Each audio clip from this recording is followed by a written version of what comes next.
Audio's fine. Okay, now it looks like something's going. Webcam. There we are. What do you know? Molly has subscribed to Tier 1. Hi, Molly. Thank you. 23 months. At this rate, you'll get the lifetime subscription. She's practically up to the third baby. I see. Hi, you. Lori. Yeah. Okay, Lori. Yes, that's Lori. Lori, and I think Corey. you could bring the camera such that it's actually tilted more at us than at the bookshelf behind us and things like that.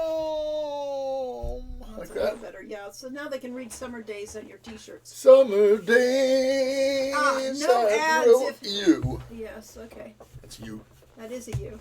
Yes. Ads. Waiting on the ads. Tisk. Oh no. That's why you need to subscribe. Yeah. Hi all. Welcome to this very important video. Your chair is? Okay, well, we could shift chairs. No, it's just broken. Okay, fine. Because, we're not rich enough to afford real chairs. Yeah, this was one of the most expensive chairs we've ever bought. What, $100, $150? Yeah, They were not the most expensive chairs. Well, yes, you bought an expensive one once. No ads. If so, yes, and live, hello, welcome to our official launch party for Summer Days, Tilly's Tale. Yes, exactly. It's Launch party, woo! Summer Days, and the launching is easy. It's never easy. Never easy. Never easy. So it's been an interesting time here. We're Coals are streaming. well, yes. So was the water the last week. Oh yeah, we had some serious rain down here in San Diego County. It fires up the disco lights and breaks out the apple juice. The least you could do is the sparkling Martinelli's. Yeah, we like the Martinelli's apple cider. Yeah. Martinelli's apple That juice. way it Okay, this looks chair isn't like- going to be fixed, so I'll just be leaning back from time to time. Okay. It looks like champagne, so yeah. Game archaeologist says congrats. Yes. Thank you. It's been an interesting time of it. Longer than it should have taken, definitely. Yeah, well, I have the 90-90 rule of game development, which says the first 90% of the job takes 90% of the time, and the last 10% takes the other 90%. And that's why games are always 80% over schedule and budget. Unfortunately, the last few years, we've been more like 300% over schedule and budget. And we're sorry about that, but it This happens. game was done 2 years ago. Yeah. I mean, Lori finished writing it in December of 21 or December 2020. Might have been December 2020. And we recorded the voice. It might have been 21. It was 21. It was the middle of 21. 21. December 20. By the end of 2021, the game was all written. We'd recorded the voices. Dave Gilbert of Watch Eye did that for us. And we definitely use him again if we can get him, because that was great. Yeah, if he's available, we'll definitely use him again. And so then took me about 6 months to get around to breaking out. And Lori and I took turns going through all the voice recordings and breaking them out into, setting cues for individual clips. And then Philip Elder, who's our main programmer right now, took all those cue sheets and set up a little piece of software to cut clips out of it at each of those points. And I think probably with some manual work on it. Brainiac says, as long as I get to play this by this time next year, it'll all work out. I'm likely to run into Zara Fuzzle at... Fuzzle. Fuzzle. Zero Fuzzle. At Convergence in 2024. Where's Convergence? Yes. Is that in Ohio? Sounds cool. Minneapolis. Oh, I love Minneapolis. I worked in Minneapolis for several months, and that was one of my favorite cities. Oh, okay. It's really nice. And St. Paul is, the sister city. And St. Paul is kind of, along with Lake Geneva, Wisconsin, is birthplace of Dungeons & Dragons. Who was it? Guy Gax and Arneson. Dave Arneson, I think he was like a grad student, teaching assistant or something at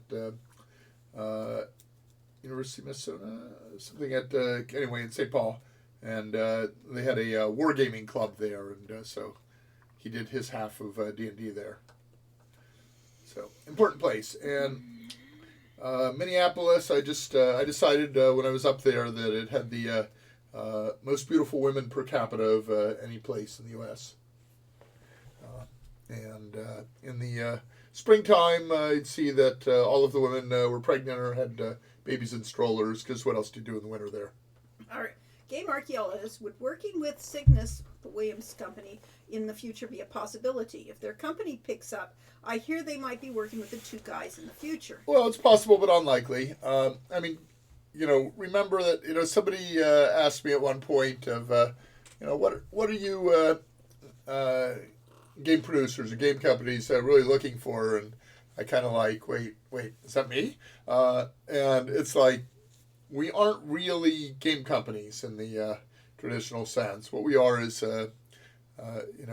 former game developer enthusiasts who have, started little companies to get some new games out. But we're not formal companies in that sense. So Cygnus has about 30 or 40 contractors. They get a lot of people working for them.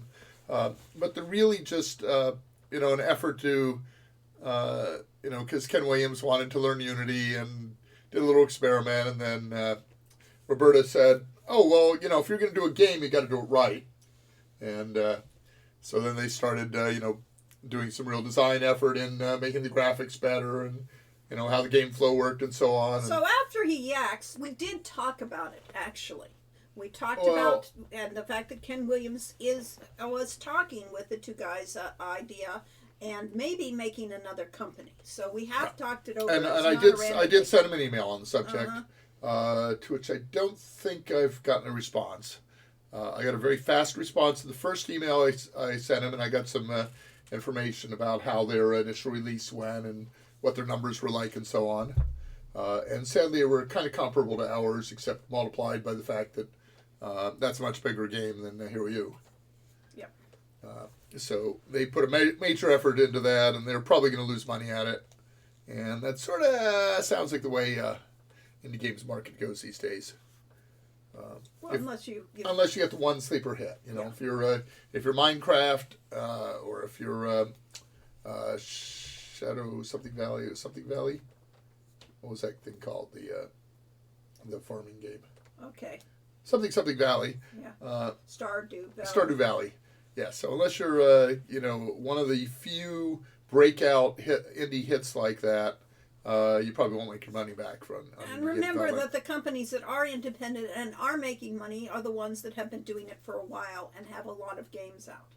So Watch It Eye's probably doing rather well now, but they've always been small budget and they've worked, and Dave Gilbert works his tail off. Yeah, so, and basically he made all the games himself with his wife doing art, and then had a couple of other contractors do little pieces of it, but very small budget efforts, and they were successful, but that's because they made back their money. And it's only really with Unavowed, the world has kind of altered for him, and Unavowed has been a breakout success.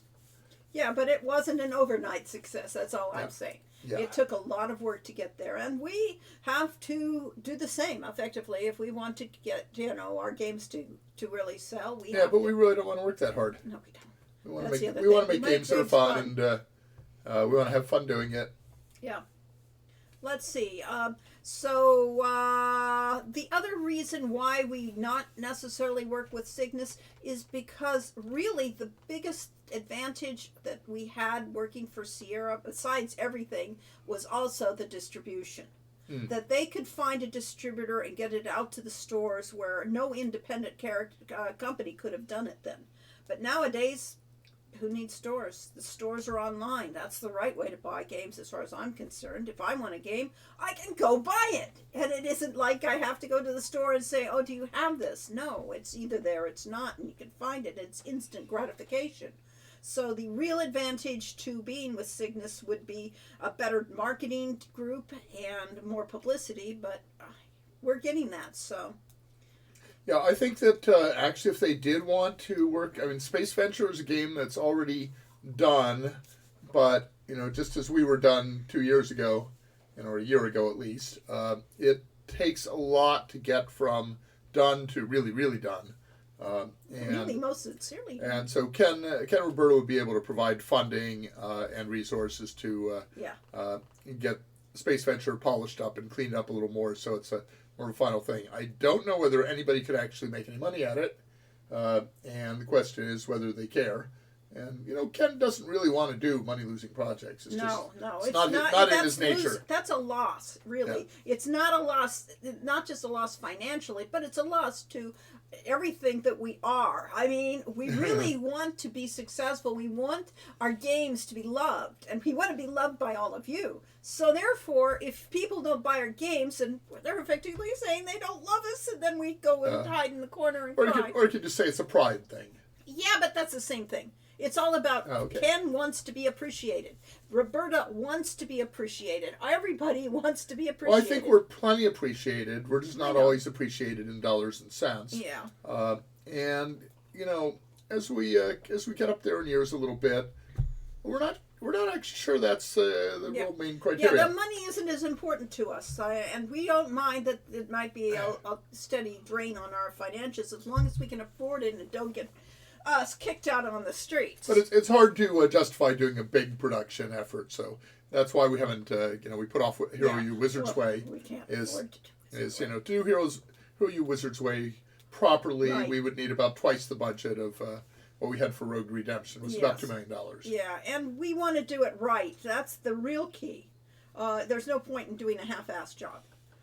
So let's see. I find it hilarious that the company is named after swans, given how important they were to Loom and LucasArts. Well, that's not that hilarious. I mean, Loom was inspired by Tchaikovsky's Swan Lake. Yeah. And so, of course, it had swans in there, and he built the theme of the game. And it was all... Yes, the game is a musical... It's a musical game.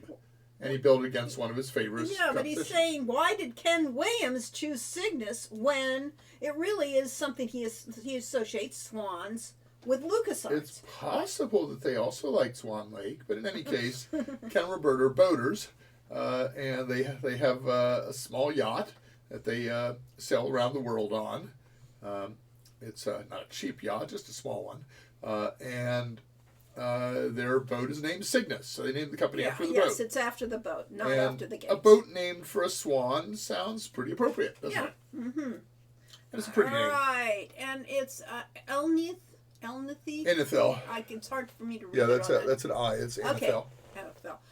It's been a few months since I made the stream. I've been a bad fan. I'm sorry. That's okay. But that's why we put them up on YouTube. So if you're not able to make the streams, you can see them anytime you feel like. And I mean, this is 2 to 2.5 hours to sit through, and not very many people have that patience these days. Or the time. And whether it's really justified to watch Lori and I yak for 2 hours, I don't know. In the background, it makes perfect sense. We're not very active, It's not like you're watching an exciting game in the background. Yeah, so this is a good thing to put over doing something, I was this morning, instead of preparing for the stream, I was playing World of Warcraft Pet Battles, and in the background I had YouTube with a guy that took Beethoven's Fifth and sent it out for remix to a dozen different remix people on Fiverr. It's actually a pretty good video. Yeah. I recommend it. All right. OSU says, I wonder how much Avowed led to a pickup in sales for the Blackwell game, since it's in the same universe, to my understanding. I believe it did. Yes. The problem is that once you've had a game out for a couple of years, you tend to discount it heavily, and most people only buy it when it's on the sales events, like I believe the Steam Spring Sale is going on right now, or maybe the GOG one.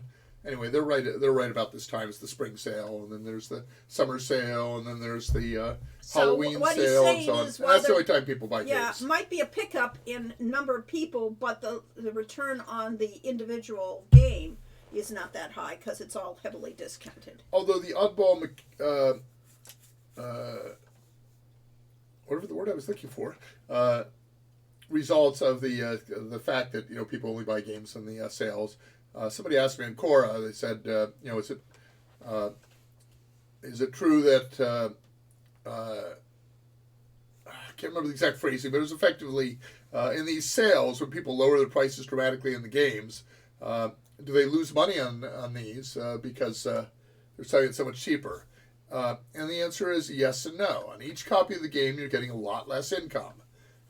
And when we talked with Andrew Golding about using the MacGuffin's Curse engine to originally do Rogue Redemption, Andrew had over 100,000 sales on his game MacGuffin's Curse.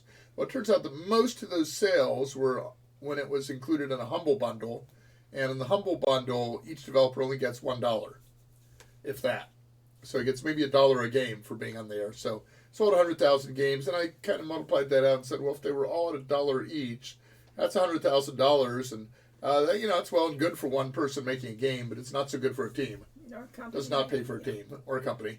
So the answer is that you lose a lot of money per unit on the sales during a sale, but you actually come out ahead because you sell so many more copies during the sales that the total adds up.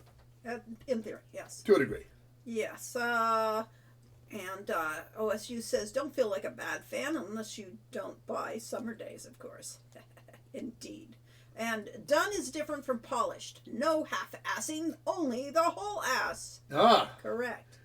So well-polished ass. I think we're getting into the wrong territory for this stream. Yeah. Some people demand games and don't want to pay for them, and that's true. I mean, the most vocal people who affect the game industry often are not our best customers at all, so you have to watch it. There's only one real ass in Tilly's tale, and that's Mr. Turk. But we do have ewes. Yes, we have ewes. So no asses, play a sheep. We have sheep. One sheep. One sheep. One ewe. One sheep, that's plenty. Yeah. Oh, Anthel has real life Tilly with him. All right, awesome. Oh, cool. Hi, Tilly. Yeah, hi. I hope you enjoy your story. Yes. Yay. All right. Probably the biggest problem with the adventure game. Tilly will be 6 in June. It's definitely a rogue. Wow, that's awesome. Perfect. Did you name her after the game? Not at 6. Well, let's see. Well, years. We might have had that title no. more than 6 years ago. Yeah. We could have been talking about it more than 6 years ago. But, yeah. My Metroid says, realistically, I would buy things at the higher prices, but I'm a disability, so I don't get tons of money. Well, none of us wants to pay more for something for which we can pay less. I mean, that's just a fact of prudence. We have more things we want to buy, and if you can buy 2 things at a high price or 5 things at a lower price, you're probably going to buy the 5 things. Mm-hmm. So, in fact, I did not buy Colossal Cave initially. Yeah, really. But when he had a 1-day sale at 50% off, and he had already lowered the price from $40 to, or from $45, something like that, to $25, and it was on sale, I said, $12.50, yeah, that's an impulse buy, sure. And I got a copy. I played a few minutes of Colossal Cave Adventure. I did get slightly sick from it, so there no motion sickness. They were talking about on the VR version. I was playing on a PC. Yeah, he doesn't have to have VR. I don't need VR to get sick. No. Yeah. Game Archaeologist said he just spent his first funding for Kickstarter, Beyond Shadowgate. Zojoy seems to be doing rather well for an indie company between Shadowgate Remake, Shadowgate VR, and Venture Nez Venture released that Mac Venture. Yeah, well, I think Zojoy was a company kind of on the ropes before that, so this has really revived them. I don't know if they're actually making money or not. I haven't talked to them recently, but they did actually reach out to me at one point, and turns out they're Quest for Glory fans, and they were really thrilled when I backed the Shadowgate, revamp. Not the Beyond Shadowgate, but the first time they put Shadowgate up on Kickstarter, so. It's kind of a Dungeon Master style game, which we really love Dungeon Master. And I don't think I got around to playing it. One of my premiums I took is I got digital copies of all the Sherlock Holmes Consulting Detective games. Which we haven't. Which we also haven't gotten around to playing. Oh, well. But we love Sherlock Holmes Consulting Detective in the paper version, paper game. Yeah. So I think we'll enjoy that. There we go. Tilly can pick the lock in his bedroom door. Her bedroom door, their bedroom door. Oh, that's better than me. I always had trouble with that. We used to have a set of lock picks to practice on, but I wasn't very good. Well, we had the doors at the one place that had the just a hole in it. Yes, if they had the hole, Yeah. Anybody could do that because Yeah. you just needed a knife or anything to Well, you screwdriver. need something pointy like an awl or a thin screwdriver. Thin screwdriver, yeah. Yeah. Let's And see. one time Michael locked the door of his bedroom, and we had a hard time getting him out. We had to get our lockpick skills going. On the game release, says Golden Drake. Thank you. Thank you. Matilda is named after Roald Dahl's book. Okay, yes. Okay, well, I don't think the Tilly in our game is named after Roald Dahl's Matilda. Yeah, let's see. Have you read that, whatever that book that was? What? The book that Matilda was that. I did not read Matilda. I wasn't fond too much of some of the aspects of Roald Dahl. I did read, of course, James and the Giant Peach and Charlie and Chocolate Factory and some of his other books, but there was just a edginess to it that I didn't care. I remember that when Michael, our son, was growing up, that we had James and the Giant Peach prominently displayed. I never got around to reading it. Okay. I liked the book. I mean, what about the old shareware model? The first chapter is free. Did Double Fine or someone try that kind of recently? I don't think so. And it was a really good thing back in the day when there were not that many games available. And if you wanted a particular type of game, they showed you what their game was. Yeah, I'm not sure. I mean, especially with the Telltale. The Telltale games did a lot of that, and I don't know how well that worked. I think they did really well for a while, and then when they started doing the more expensive licensed games, they finally got too ambitious, their budgets got too high, and they discovered they did not manage to scale up to that. Yeah. So they were successful all along, but it didn't multiply when they spent more. Let's see. What about the old software mind? That's that one. Too many games, too little time. Yes, we'll all agree on that one. Yes. One of the running jokes among role-playing gamers is we all had, most of us played Dungeons and Dragons, and then if you'd go to a convention, you go through the dealer's room, you would find dozens of different games, Chivalry and Sorcery, RuneQuest, all these different games, and we would buy all the different game systems and some of the scenarios, and they would all go under our shelf, and we had this entire large bookshelf overflowing with games, and the ones we played were D&D. Well, we maybe looked at the other ones for a couple hours. Mm-hmm. What were you going to say? Oh, I was just going down the list of things to say, like the King's Quest remake wound up doing that with the it was episodic, yeah. Yeah, the first chapter was free. Was it? Okay. And all the others cost. So I don't think they did well enough, to make, their parent company happy at all. So that doesn't mean they weren't successful by our standards, okay? Yeah. So to be successful by Activision standards, you have to do as well as Candy Crush or Call of Duty. And Game Archaeologist says you could order the British versions that were censoring the edginess. Really? That's very interesting. Okay, which was that? We're referring back to Roald Dahl. Oh, okay. Huh. I did not know that. That's very interesting. But I did like to go back to Matilda, though. I did like the recent musical version with which was available to watch. I thought it was very interesting. Some of the music pieces. Okay, I don't know anything about Matilda, but I didn't. Never mind. It's not. It's a topic. It's a topic. Yes, it's a movie. It's been out for years. The movie, and then they did the musical just recently. What was it was Harry Potter and the Philosopher's Stone versus in the UK, and they changed it to the Sorcerer's Stone for the US because they figured that philosopher was a very schwa Latine word for American kids. Yeah, and they wouldn't know. And we knew what a sorcerer was. Right. All right. Ironic, since I remember a few adventure games back in the day that were only uncensored in the European versions. Huh. Well, it's a different kind of censorship. It's not the same thing. Yeah. Well, we had some of our games censored. The two major vendors, Walmart and Radio Shack. Radio Shack, surprisingly, were very picky on what content you could have in a game. Yeah. So they would go through and basically, if you had any content that was, too sexual, probably too violent for them too, then they would say, we won't carry the game. Yes. And then companies would scramble to... Walmart, yes. We had to make sure Walmart, the games Walmart were... was understandable, but Radio Shack, I was surprised to find Yeah, but Radio Shack was actually before Walmart. Yeah.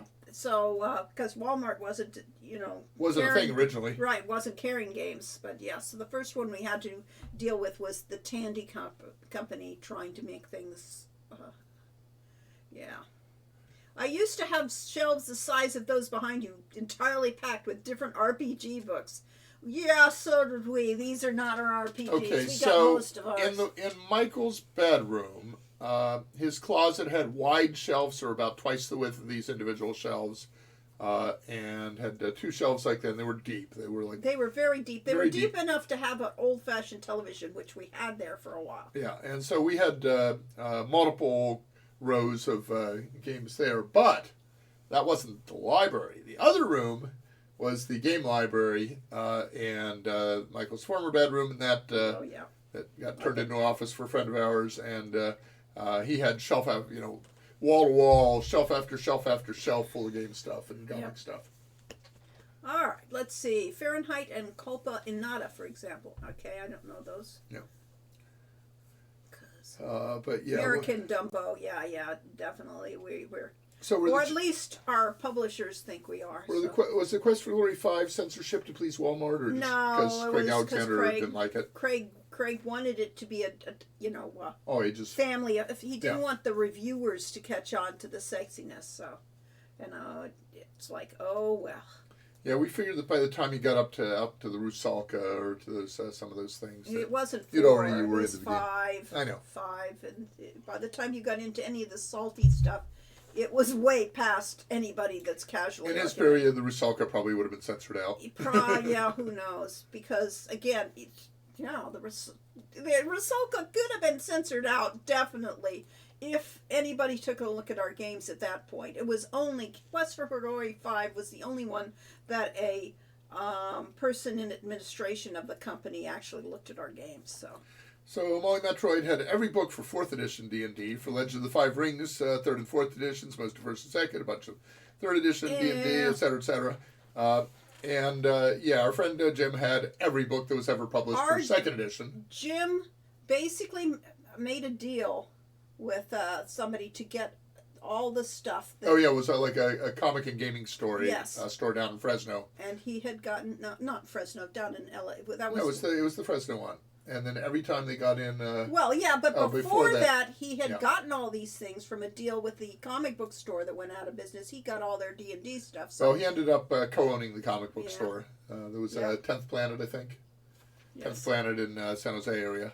Matilda is about a little girl whose family doesn't appreciate her intelligence, so it's very relatable for bookish kids who grew up feeling not understood. Exactly. I mean, it's very relatable as a theme, and I just didn't see the book when I was growing up. So I started reading Michelle Obama's latest book, The Light Within, or something like that. And it's interesting that what she was self-conscious at as a kid, she was never self-conscious about being black because there were people of color all around her when she went to school and so on. But she was self-conscious of being tall. She was always the tallest one in her class. And by the time she was 16, she was 5'11". Okay. Which is my height. And said for a boy, that's fine. But for a girl, basically you're kind of an outcast if you're tall. She wanted to be like a gymnast or a, ballerina, and discover that no, you can only do that if you've got the body shape for it. And she was too tall for it. Well, I was short and squatty, so I never, there were a lot of things I wasn't going to be too. And I was a little bit of a klutz, so. But yes, I would have related well with Matilda in those books, yes. I had every book, that was that thing. Are we going to try and make pen and paper Hero content? Probably not.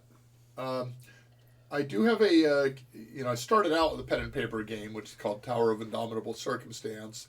And it was really a D&D scenario, but because Judges Guild was having problems getting any licenses through TSR at the time, we renamed it to a generic RPG scenario. It was a tabletop role-playing, and they had thinly disguised stuff like CNS for Chain and Steel instead of Armor Class 4.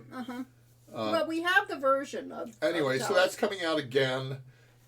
I think this year. I haven't heard anything back for a couple months. I need to get back on the publisher. So yes, we might have a published version of Tower of Indomitable Circumstances. But they were once again doing it for generic role-playing? Yeah, it's a generic role-playing system. I don't know. It isn't even Pathfinder. Yeah, it's not even for Pathfinder.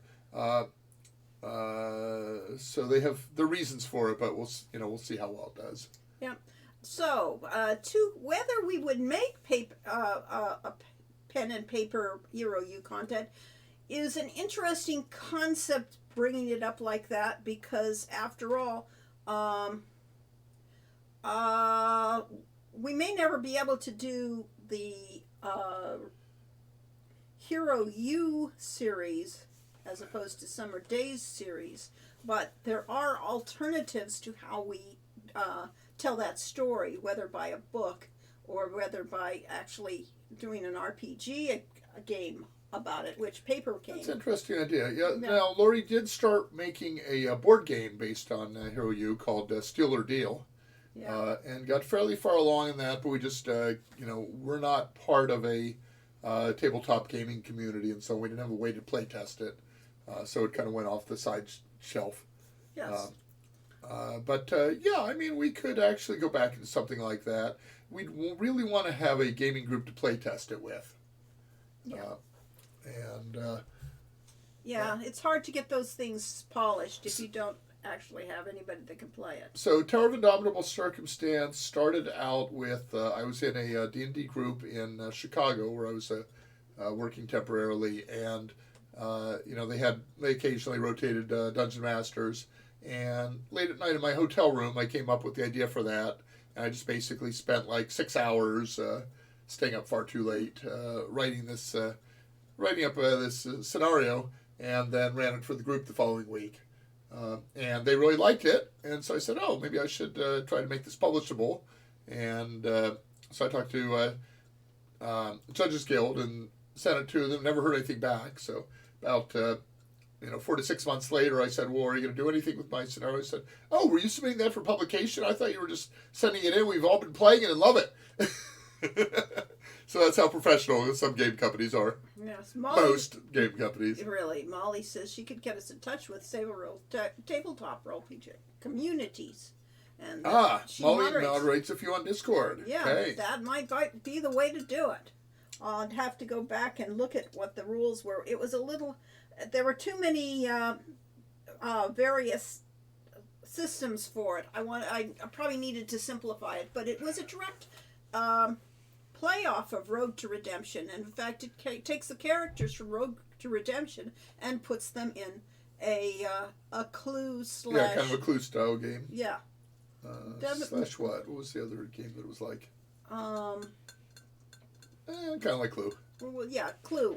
A clue board. Walking around the school and either stealing or dealing with the people that you're playing with. Did we have a little bit of Adolfo Fischstedt in there also? I don't know that we did, yeah. but...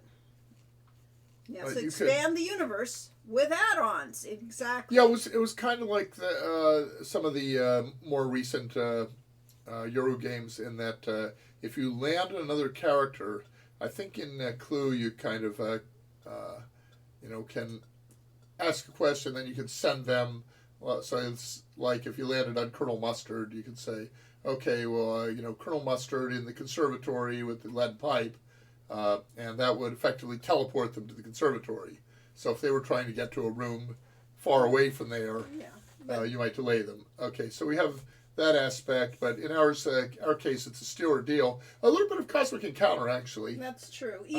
Each character, whether you were playing Sean or you were playing Esme, everybody had a different ability that was an advantage, that the other characters didn't have. Yeah, but when you land on someone, it's steal or deal time, and you can either take a card from them, or you can make a deal with them. Yeah. So that's the sense. It's sort of like the compromise cards in Cosmic Encounter. All right.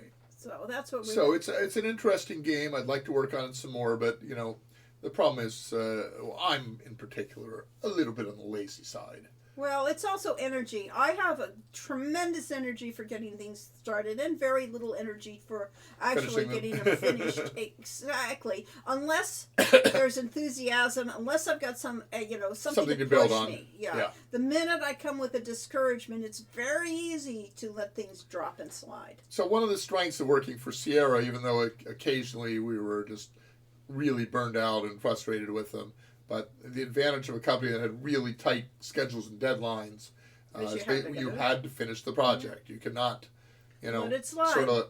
And in fact, Quest for Glory 5 had less of that pressure on us, and that was the project that ended up taking 3 years because. Well, no, the problem wasn't with us though. That was a piece my writing was there. Remember that one weekend? I guess it was the second year out. We went to a Worldcon. We went to NASFIC, which is a North American Worldcon version in Texas, in Alamo, in the Alamo area. Oh, San Antonio, yeah. San Antonio, and I spent 2 days of that convention writing the script for Erasmus and Fenris because they wanted to do the voice recording that year, that as soon as possible. So I spent my vacation writing script, and not the worst way to spend a vacation, really. Yes, it's probably the worst. Sitting in a hotel room. I guess so. Wasting my time doing work. I've actually been to San Antonio twice. Once for that, and once for a bridge tournament. And nice city. Yeah. Were you on the boat ride with me? Yes, we were. We took the boat ride around that area. It was really fun. Area, yeah. So we did have times when I had to do that, but then the game didn't ship for another year and a half. That was the frustrating thing, So why was it so urgent? That was the thing I learned over and over, not just at Sierra, but at previous jobs, that, when you have the emergency deadline. It's always an emergency. It's always an emergency, and it always comes up right when you have a scheduled vacation. Mm-hmm. And you can't take that vacation. You've got to get this emergency task done. And the emergency tasks never turn out to be important. Exactly. So I finally just started saying no to that. And when I said no to that at Sierra, they fired me. Yosemite Entertainment. Well, Yosemite Entertainment, yeah. Yes. Okay. Sure, you answered this before. I always wondered what happened with How to Be a Hero books, and whether there's any chance of reading it in print or ebook form. Well, first of all, we could finish the recordings. Yeah. And I've been talking about doing that during these streams, taking a half hour of the stream for Lori to read the final 4 chapters. We read them before, but they did get recorded, so we need to do that. So they are available. Most of it's available. Most of it, but then you're at a cliffhanger because you got 18 out of 23 chapters. So whether we're going to do it in print, yes, we would seriously think of doing it in print. As self-publishing? We could do a Kickstarter for it. Yeah, we could. So that is another possibility. We'd have to get hold of Michelle. Well, I have. I mean, I've talked to her. She gave us our blessing to finish it ourselves if we wanted to. Yes, so we can finish it off. But again, it's half of the original game. It tells just the beginning of the story, and really we want to go back and finish the whole series because it changes the world of Quest for Glory significantly, and it does some interesting things with it. I really like the concepts. Paladin's dreams are really a change from the game. So where he has the various nightmares and the dreams. Wasn't it the Paladin? Wasn't that Falcon? Falcon does, but he doesn't have that. He only has that when he sleeps in the wrong place. That was only once. But we did the dreams. There were 3 of them where they've got they're similar to Quest for Glory 4 dreams. No, those were mostly He's got the one about the woman on the horseback and I don't want to go into detail because it's spoilers. That was Hawk that had the dream. Yes, the dreams. Yes, because it was Hawk that had the dreams because he was almost killed. Near dead. He was near death, and he had near death experiences of visions. So yeah. One of those old questions of in a juvenile book, how much trauma can you have? Oh, juvenile books have trauma. They had plenty of trauma when we were growing up. Yeah, so I don't think we have any problem. Trauma is not a problem. And even sex, I mean, some of these books really had sex, which was surprising to me. So anyway, so we gave away about 50 boxes of comic books and gaming books and so on when we closed down our house. Yes. and before that. Yep. And before that, filled up a friend's garage. Yes, we have a Gave friend. a bunch of comics Yeah. to a guy in Oakhurst, so Yep. hopefully they'll have done something well with them. Right. We might have made a few $1,000 I'm selling missing on eBay, one but chapter. again, Yes, not yeah, our exactly. missing chapter 19, I think. Yeah. I hope they find their draft that contains the second half so they can read. I'd like to find that too. It may be on an old computer.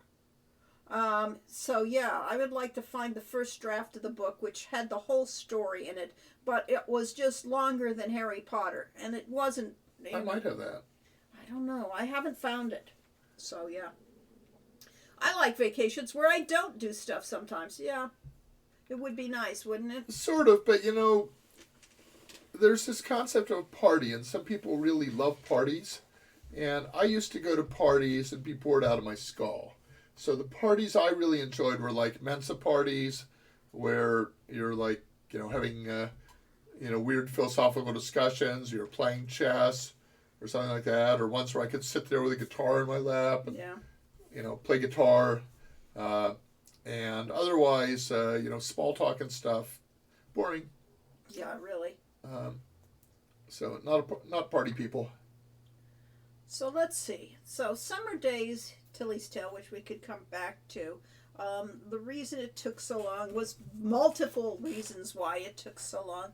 But this is actually the time where I feel the most depressed when it comes to game development.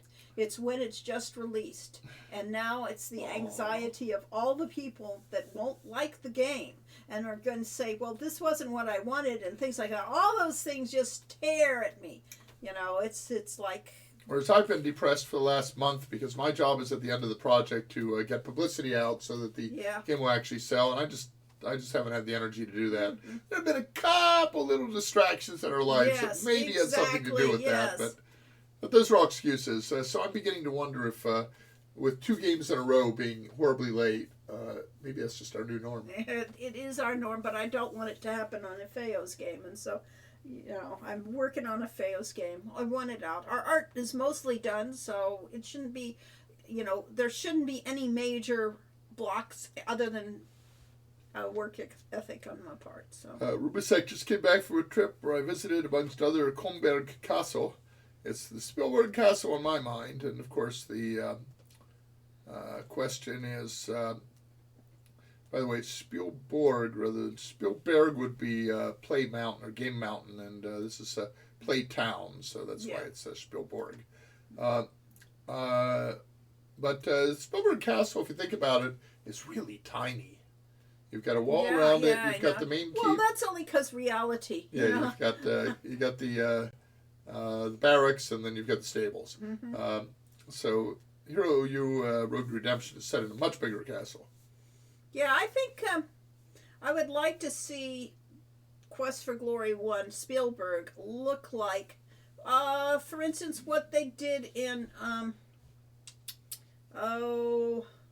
what's the game that takes that's set in, that was inspired by Quest for Glory, that is about the guy who is not quite a hero. Are you talking about Quest for Infamy? Quest for Infamy. That town looked great, and so did the one from Heroine's Quest. Heroine's Quest. Yeah, Heroine's Quest is awesome town. So yeah, I would love to see the games expanded that way. That would be cool. Yeah, we've people have talked about taking our entire world and doing a world map of it and filling it out, making an open world game. Yep. Yeah, for a few tens of millions of dollars, we could do that. That would be awesome. Yes, Brainiac, exactly. Yes, we need to take the mindset of a Tolkien wizard. A game is never late, nor is it ever early. It arrives precisely when it means to. Yeah, when it is meant to. Yes, exactly. When it's going to hit its major audience and just take off. Because after all, this is a different kind of genre. And or if we look at Game of Thrones or Name of the Wind, there are some, actually, lots and lots of novels take much longer than people expected to. Gone with the Wind, what did it take her, 15 or 20 years to write? Yeah, but nobody cared. Nobody was waiting for it. Yeah, nobody's waiting for it. When you go to, you're waiting for book 3 of a trilogy, Name of the Wind, and it gets pushed back year after year after year. Yes. So that's the problem. If nobody expects it, if we haven't done a Kickstarter, if we're just doing it our own, the problem is we'll never ship it. Yeah. So, at any rate, we need that pressure. We are shipping Tilly's Tale of the Summer Days series. And for all those people that backed us, they're not going to get a Feo's game till it comes out. And those things... And that will be when it's ready. Yeah, both of those have been when it means to. Yes, when it means to. And therefore, when that's ready, you'll all get that. The question is, when do we give you the other things that we're promising for the games, like the flip book and the box game and the art book and all of those things? When do we give the backers those things? And that's a kind of ongoing question. And I've been telling Lori recently that I think we should do them sooner rather than later. That there is no actual reason to wait until we have complete games. Yeah, but even the box game, we can send out the box with the one game on it and then send them a CD the second game later. It's possible. I don't know that that's the right way, but I would say you don't do it right away. We do it's it the backer-friendly way. Say in 2 or 3 months, yeah. 6 months, because you want to keep, rewarding people as you go along. So we'll give away we've already given away things like given out the things like the T-shirts and the some of the tchotchkes. Or I do it in 3 to 6 months because the first game might actually be finished by then. Okay, good, yeah. They have a concept of I think they call Day Zero or something like that patch, and we'll probably have that for Tilly's Tale. We've we released it to backers last Tuesday, and we had a couple glitches. One was a glitch with release. There were 18 backers that, for logistical reasons, I didn't send it to, so I had to fix that. That was a typo in a script. And then the other problem is with the game itself. It turns out that if you use the space bar to skip over dialogue, and you do it really fast so that you skip over multiple dialogues in a row, that can cause the game to freeze up for a while. Which you'd think somebody would have found before then, but as Philip didn't actually know that spacebar would do that. But if your lead programmer doesn't know it, it's like lead programmer skipped a different way, so he didn't know that he could skip that way. Right. So didn't realize there were keyboard commands. Fun with bugs, yes, yeah. One of the QAers at Sierra used to, when he was about to go out on a break for lunch or whatever, took a pencil eraser, one of those detachable pencil erasers, and jammed into the keyboard between a few of the keys, which would cause the keyboard to type continually on auto repeat, and he'd then go take a half-hour break or whatever and come back and see how badly the game had broken during that. So one of the commands we had in our system at Sierra was called hands off and hands on, and that basically said the computer's taking control now. We don't want the player to make any input at this point because it'll mess with the scripting. So, like if you're walking through a door, you say open door, and it takes your hands off, has the character reach out, pull the door back, the door opens, player moves through into the next scene, and then as soon as you enter the next scene, we go hands on. Well, if you miss, one tick of that, in 1/10 of a second or 20th of a second or whatever, and allow an input when you shouldn't, then the player will get in there and they'll immediately do something like in Quest for Gloria, they'll say cast flame dart. While they're in the process of opening a door and going through it, the flame dart is going to interact with things in the old room, but it has travel time, and there's time going to the other room, and now all of a sudden you've got the script for the flame dart completing while you're in a different scene that doesn't have any handling for flame dart. Yeah. Completely breaking the game. One of the things they used to have with Sierra was we had the with the priority map, and what was the other one called? Control map. The control map was what areas you could walk onto the screen, which ones you couldn't, and which ones had special things. Like we might put a little rectangle in front of a doorway that when you stepped on it, it automatically opened the doorway. Okay, so, but that was done with vector drawing and then filling, so it's like a paint by number where you said, okay, flood this area with this color. Well, occasionally the vector drawing would be 1 or 2 pixels off, and we did the flood, it would then fill the entire area beyond that and mess up the control map. And so the QAers would find little holes in the control map and then walk on the ceiling and stuff like that. And players found those things. Players found them too, but usually most of them were found by the QAers. So we had an amazing group of QAers, a whole team for that at Sierra, that we would get back stacks of hundreds of reports. They're not exactly bug reports. A lot of them were kind of, they might be like, you misspelled a word here. Or I broke the game by, walking the ceiling. Or the music sounds a little off here. And some of them we would just send back as working as intended. But, a lot of them would have to go back to the developers in one way or another and get fixed. So when I did Castle of Dr. Brain, I was really impressed with myself and my team, and I said, this is the cleanest thing I've ever worked on. This is, a game that's ready to go out the door as we handed it to QA, and it came back with about 100 bugs. And I was aghast. I said, I thought this game was clean, and QA said, it is clean. Follow me.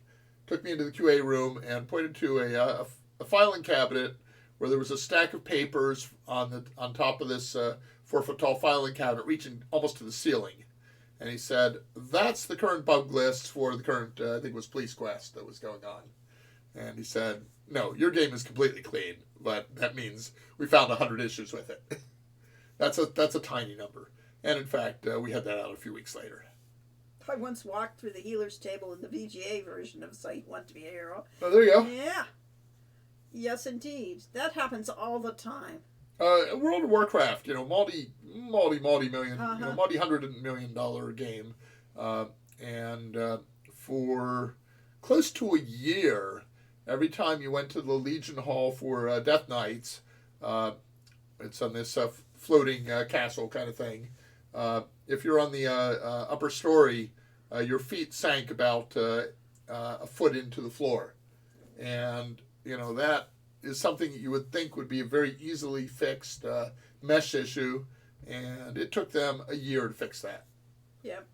So even in the highest budget, fanciest games, and part of the reason they're high budget and fancy is because there's just so much content to them that it's impossible to test it all. Mm-hmm. Molly recalls good old Captain Placeholder. Bob Heitman, my boss at Sierra's theory was that the right way to build up a game was to build it in layers, build the entire game using stand-in artwork and stand-in music and so on, or no music, and get that built up, and then you would add up a layer. You would add in some of the art and add in some animation, make it a little fancier, and keep on adding layers until one day the boss comes up and says, ship it. And you say, okay, we're ready. And it goes out the door. That was a good theory. A good theory. It didn't really work in practice, but... the Sid Meier's approach of actually having things coded in the morning and then testing those very things that afternoon. Yeah, so Sid would come up with ideas to improve his various sim games at night, and or in bed. And then when he woke up in the morning, he would feverishly code them in. And then in the afternoon, he would hand them off to testers, and he would test them. And do some bug fixing on it in the evening or the following morning, and just basically kept iterating on that until the game was done. Yep. So that's how he programmed, and that's fine for the kind of game he was doing. It just doesn't quite work for the kind of games we do. But I was getting back to Molly's Captain Placeholder. What we actually had in Sierra Games is programmer art, and that would typically consist of a rectangle with an X over it. And that would represent anything from a person to a table to a doorway, and we would basically put those in as blocks all over the game and then code to that. And the reason to do it with something that primitive is, let's say you used a stick figure of a character, or a black and white uncolored one. Then somebody might think that was an artistic decision and ship the game with it. Whereas if it's a block with an X over it, everybody knows that's stand-in art. Yeah. And it only occasionally got left in the game. Yeah, the speedrunning community will find bugs with AAA games from 20 years ago. Well, the problem with bugs from games 20 years ago is probably nobody's going to bother fixing them, and they've probably been there. They've been there all along, but people didn't find them. Or if they did, they didn't report it to the company. Yeah. So, yeah, every game has bugs in it. There's just no getting around it. And no such thing as a perfect game. And one of the things that's bothered me is that with modern, Facebook and YouTube and so on, is that people are very quick to criticize. The fact that we've got this, what do they call it, social networking, and user communities, is that people are very quick to post if there's something that they're criticizing in a game. They're less likely to post if there's something they love in a game. So the result of that is that you think that games are really buggy and not very good games, when actually they're darn good games that have something that stands out because it's not up to the quality of the rest of it. Mm-hmm. And since every game has those, just a question of where the emphasis goes. And it's very easy to say, no, I'm not going to spend $25 for that game. It's got full of bugs. Yeah. Cosmic Void says good evening. And hiya. The Boba glitch in Metal Gear Solid 2 or whatever, she wasn't speed running. She was just bad at the game. Oh, okay, yes. She's hilarious. I'm a fan of her from before she found the glitch. Yeah, I mean, playing our own games, I did the one, I think it was Quest for Glory 2 that I streamed, and I was blabbing like this as we sat there in the opening screen. Yep, and my character died on the opening screen. Yeah, before we even got in the game, yes. Modern systems can break games too, even if you get it working. Yes, that's true. Game systems change, and everything is changing, and that will screw up. Quest for Glory was screwed up long time ago. So we conceived of Summer Daze as being a really simple game using the tools we already had in place with Unity and our Composer overlay on top of Unity and the Composer editing tool that Lori uses. But our lead programmer said, well, we want to be able to get other people in on the team, so we should use, instead of having a custom code in Unity, we should use the standard thing called Ink. And there's a big Ink community of developers that we can draw on. And I said, well, we don't actually need that. We're writing these games. But anyway, so we went along with it. And that basically, she did a really good job on that. But it added a few months to the project to get the Ink integration working. And she basically implemented step-by-step commands that she was actually using, which means that now, 3 years later, we actually still have some commands that used to work in Composer that no longer work because Lori didn't use them initially, and they didn't get integrated. They never got implemented. Yeah, so you can make changes like that, and every game we did at Sierra, we were thrown for a loop. Yeah, we always were starting over. So this time for Ifeo's game. Hopefully we'll use what we have. We have what we have. I mean, because we sold this initially in the quick Kickstarter as one game, we were going to have Ifeo and Tilly. You had a choice of whether you wanted to play, Tilly or Ifeo, and it was set at the same school and it had the same kind of events. But the problem is that to tell a good story, I didn't want to just keep repeating the same story. And so as the art started to diverge and the story started to diverge, it's like there is no sense in having this as one game anymore. It really is two games. And my concern initially was, well, this won't be a big enough game. We're only, a few, Yeah, it's a short visual novel. It's not a full adventure game. By the time, yes, when I get done to writing with it, it feels like a full game's worth of writing. So. And to me, actually, it's still only about half a game, and that there's a lot more writing that could be added to it. But at that point, you'd be at Hero You Rogue Redemption level, and we'd have complete, So it is a simplified version of the story. But it's also, what was I saying? I think misleadingly easy was the term I used. That the game seems really easy. Summer Daze Tilly's Tale and you play through it, and you're just doing a visual novel, and every once in a while you make a choice, and 12 game days later the game's over. Mm-hmm. And the problem is that, for some reason it's really weird, because Tilly makes a comment this, I really should have made some friends. She said, well, isn't what I've been doing all day game? And you'll find that you have to go back and start the game over and play it a different way, because just casual acquaintance with people does not get the job done. You need to have much deeper friendships, and that means focusing on one or two people each playthrough. So you'll probably be playing Summer Days Tilly's Tale, at least 5 or 10 times in order to So you have a lot of gameplay. get most of the story there. Yes, it isn't a short game, but it can be played short game. It can be played a little bit at a time, and it should be good for casual play.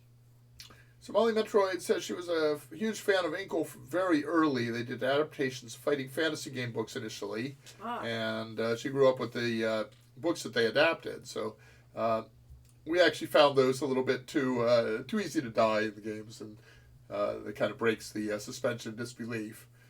Not our favorite, choose your own. But the thing with Inkle is similar to Inform 7. So Inform 6 was based very directly on ZIL and the Zork implementation language and so on, and is a very computer programmer kind of thing. It's like writing a program. And Inform 7, they tried to make it more for writers, and they opened it up and made a more English language thing.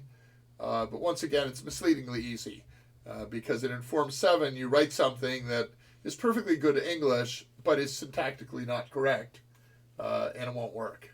Yeah.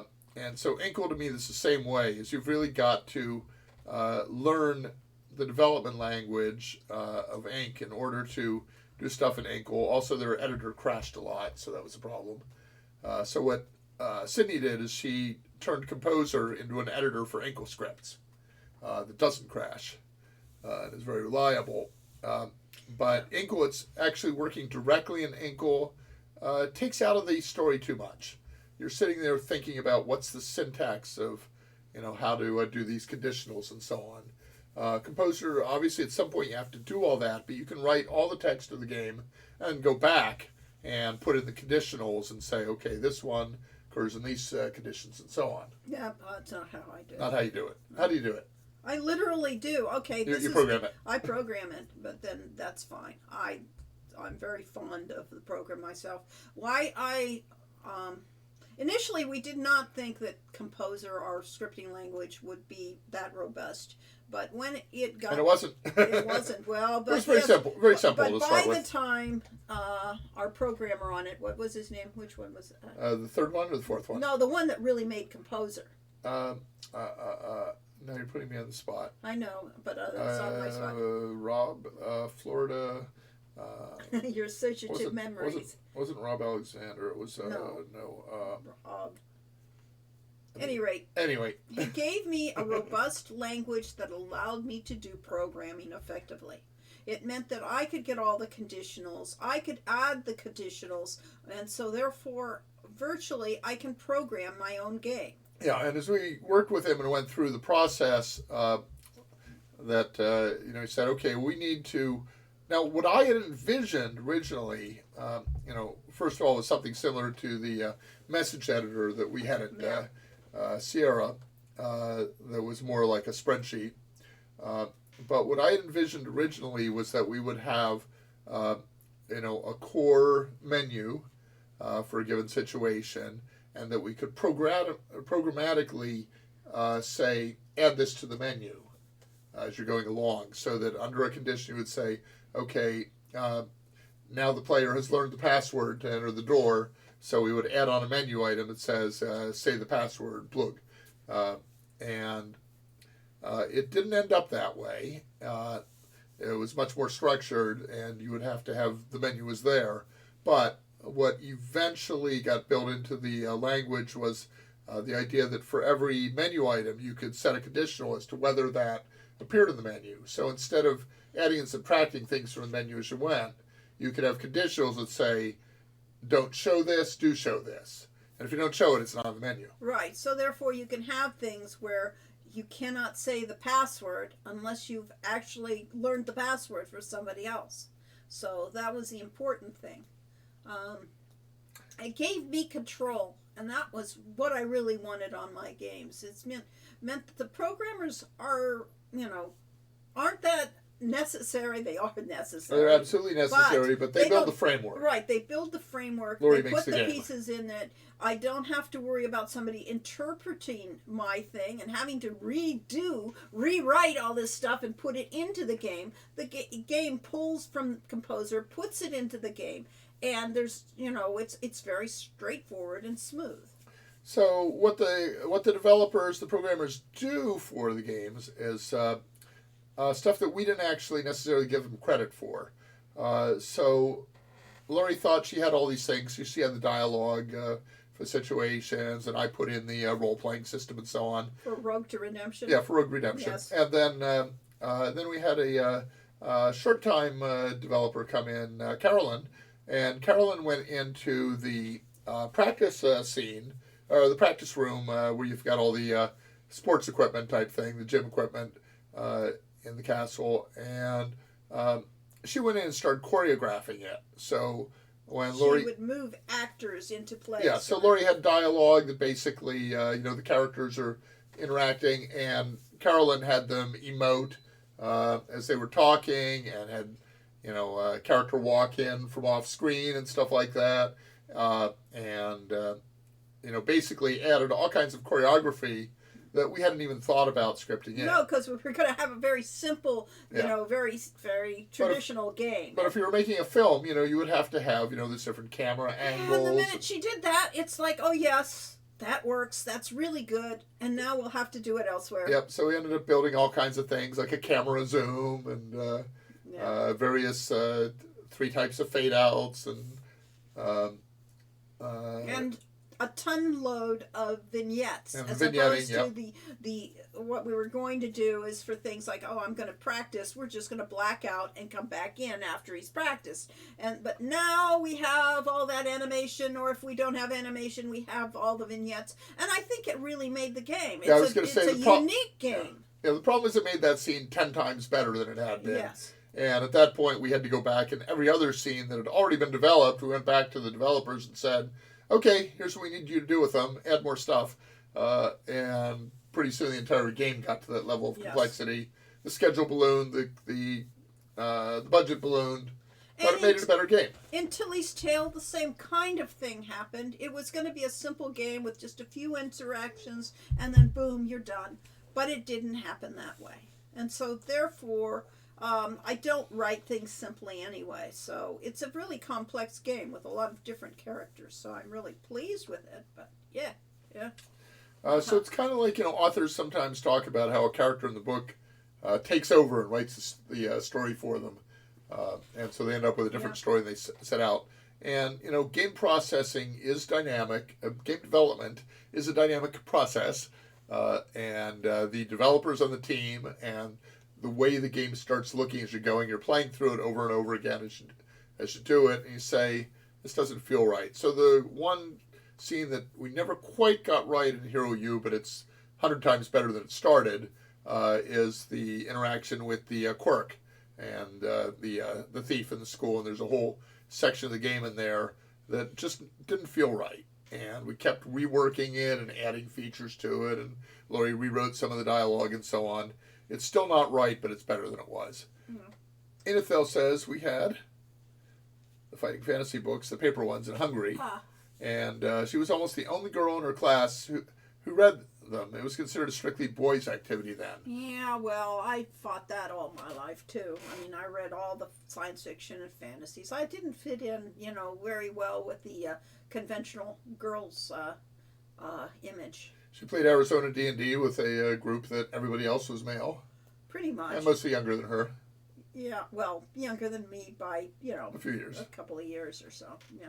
She was a college student. They were high school students kind of thing. Yeah. But they were college students, most of them.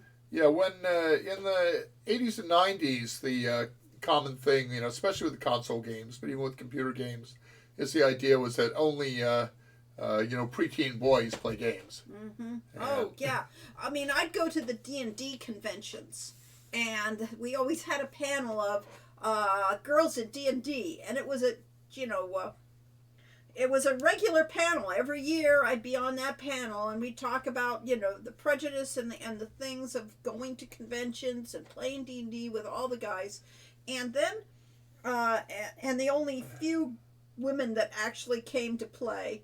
And that changed dramatically as the years went by, especially after Magic the Gathering came out, of all things, because people would come to play the games at the D&D conventions, and there were a lot more women coming in from the other areas, and certainly with cosplay and that. So it wasn't a unique experience to be a girl in the game anymore.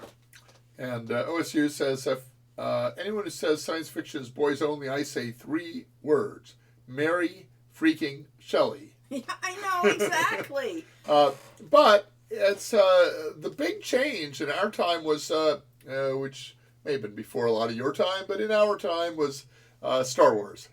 Star Wars came out and completely altered all these SF conventions we'd gone to, and it suddenly became much more for the masses. So it was only nerds and misfit outcasts that went to SF cons when we started out in the 70s. And by the late 70s, all of a sudden it was mass media and everybody loved Star Wars. And everybody started coming, huge number of more people. Comic-Con in San Diego was a small cult convention for people who like comics, which were all nerds, mostly boys. And Yeah, then I it read turned. comics as kids, but Yeah. that was not the standard either. It probably was. They just didn't No. talk. You just didn't talk to other girls about it. Well, yes, the advantage of the modern society is that you're in connect with other people like this. I mean, you couldn't do that as a kid. You were totally isolated. You had no community if you were a nerd. It was hard to find somebody that share your interests, and now you can find people who share almost every interest, even as weird ones. Yeah.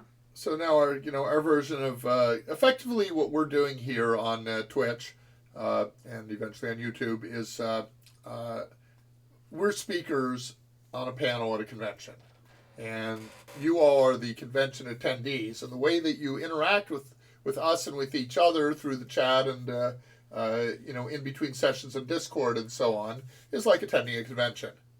And I had a point to that, but I don't know. That's enough. Yeah. Anything else says? Yes, that was definitely the assumption I grew up with. That girls didn't play games or even use computers. I didn't have my first PC until I bought it for myself after high school because my parents didn't think it was relevant. That's, yeah. And look at today. Can you even survive without... you don't need a computer anymore. I mean, your phone will do it all. But not for us, because that print's too tiny for old people. Besides, I want the immersion of a big screen, so it's we keep going to bigger and bigger screens. We had 12 or 14-inch monitors or 10-inch monitors. We started out, and now they're like 27 or 32 or something like that. And two monitors, it's like... Yeah, so we have a double. We each have a double monitor. Lori took a long time to get a double monitor set up, and finally... it's taking my entire desk. It's hard to put my drink on it when there's that much screen. But And I've got stacks of mail that I haven't dealt with yet covering my desk. Yeah. Oh gosh, I can relate to the isolation so much. Actually, my first experience of a diverse gaming community was the Quest for Glory Sierra message boards. Oh, cool. Yeah. Were those on AOL or something like that? We started out, I was introduced to CompuServe when I started wanting to work on desktop publishing software, and I was introduced to a guy named Tim Oren that worked for Digital Research, and Digital Research was made they made CPM originally, and then they came up with this thing called Jam, which is a set of tools for doing true publishing level stuff on computers with fonts and graphics and stuff like that. And Atari was licensing that to make the Atari ST. So I was interested in putting my thing on the Atari ST.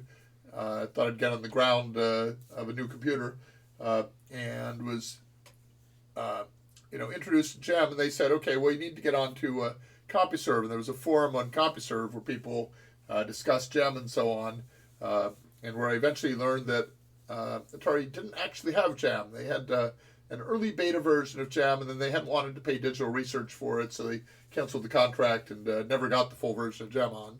So they didn't actually have fonts. Which was awkward when we were doing a professional desktop publishing system on Steam. Couldn't do it. Uh-huh. Just delayed it a couple years. That was our first project delay. Right. And again, not our fault. Yep. That's why I've got a TV tray next to my desk. Oh, there we go. Exactly. I'd have it, but there's no room for. I have a desk. I have a sink next to my desk. It's an odd setup. Yeah. We've got little extender things in here, which were originally intended to be writing surfaces in the desk, and that's where we keep our mouse. Lori's got a pull-out drawer with her keyboard. Yeah, but I have a real computer desk, quote unquote. Yeah, I've got a professional desk. I have a side thing that would have been very useful if I didn't have a huge HP printer on it. Yeah, taking up all the space. HP printer takes up half of the desk, and my pens and pencils are the rest. Yeah, so it's all about community. And nowadays your community is on Facebook or, Discord or various other social networks. And so you don't actually meet people in person, but, you need to. Especially nowadays, it's safer. The truism at SF cons were that people did not bathe very often, and you could tell. Well, yes, when the clientele was mostly male, and they were mostly going to spend 24 hours at the convention, as much of the convention as they possibly could, and they had no life. As I think about a third or more of the women, people at the conventions when I went were women, and I mostly went there to flirt. So. Well, you looked for them then. Exactly. Just mad and establish connection. I see. Like I did with you. Right. Yeah. Only less, not quite that much. Mm. Lori and I met at a con. Yes, we did. Over my D&D game that I was Tower of Indomitable Circumstance that I was demoing. Right. So yes, It's without that, I would never have met him, and things would not be the way they are. And if she hadn't enjoyed gaming, we probably wouldn't have gone beyond more than. I wouldn't have been there if I didn't enjoy gaming. Oh, duh. You could. You could have been there for the movies and the panels and stuff. We got to see Harlan Ellison at the WorldCon in Phoenix. And yeah, well, I liked it. I like those things. Yes. I got to talk with Gordy Dixon and Gene Wolfe in the hallways of 2 different conventions. Yeah, I sat at a table at one of the conventions with Gene Wolfe. But then his books were disturbing. His books were disturbing, but he's a really nice guy. Uh-huh.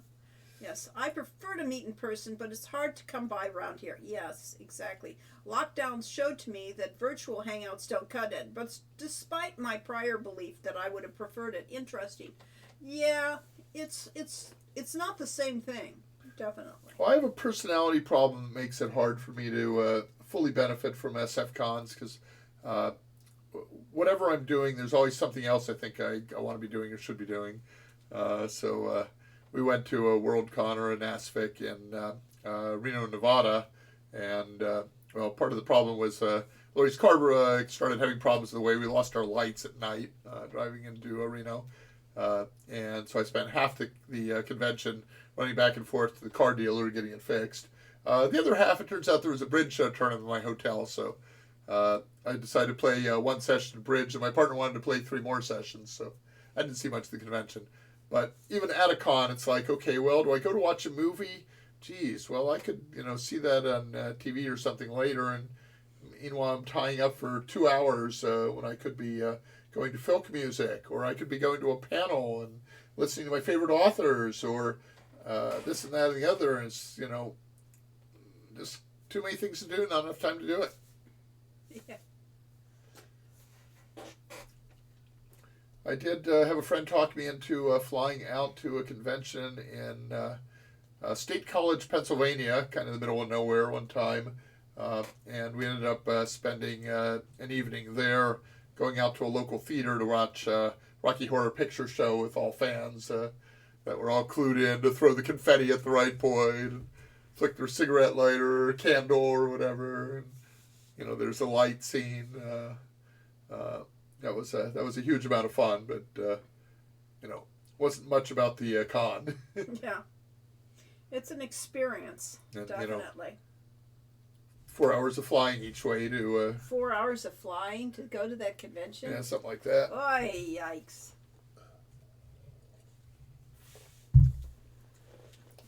So, at any rate, to go back to poor Tilly's Tale. The Worldcon in Phoenix, where we didn't meet, or might have met briefly the year before we met.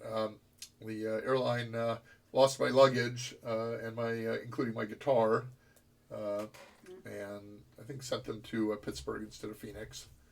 And I eventually got them a day or two later, and so I was there without any changes of clothes. And yeah, you were. That was a challenge. Yeah, I imagine. Iguanacon. Traveling to cons. And I always got sick. I always got convention crud. At every convention, I was always sick for several weeks afterwards. So there's problems with meeting in person, too. Yeah, and that is before COVID, so Yep. yes, exactly. That was the prelude to COVID. What do you want to talk about? I wasn't. I was just Tilly's Tale release? I was trying to go back to Tilly's Tale. It's really... My first initial story with Tilly's Tale was all about the concept that you would play a manic pixie dream girl. That Tilly was the kind of character that is quirky and not your typical girl, and that this allowed you to be in the personality and play through that kind of character rather than the manic pixie dream girl traditionally is a character that is the catalyst for all the change that happens in your protagonist, the guy in the film. And so therefore I wanted to do it from the other side of the story, from the pixie's point of view. And so therefore I came up with the character of Tilly, which she shares qualities with, say, the character of Ren in the So You Want to Be a Hero books. What are you doing? You're I'm just curious as to whether Manic Pixie Dream Girl is on TV Tropes. Of course it is. It came from that. Dream Girl is a... Yes. Let's see. Oh, there we go. TV Tropes. Manic TV Pixie Dream yes, Girl. Exactly. Okay, so you can all spend the next 3 days of your life following the rabbit hole down TV Tropes by searching for Manic Really? Pixie I Dream don't Girl know and then that following one. every link. She'll liven up your life, whether you like it or not. Let's actually can bring that show up. her that Webcam, picture, yeah. ST Desktop. Yeah. Okay, so let's go. There we go.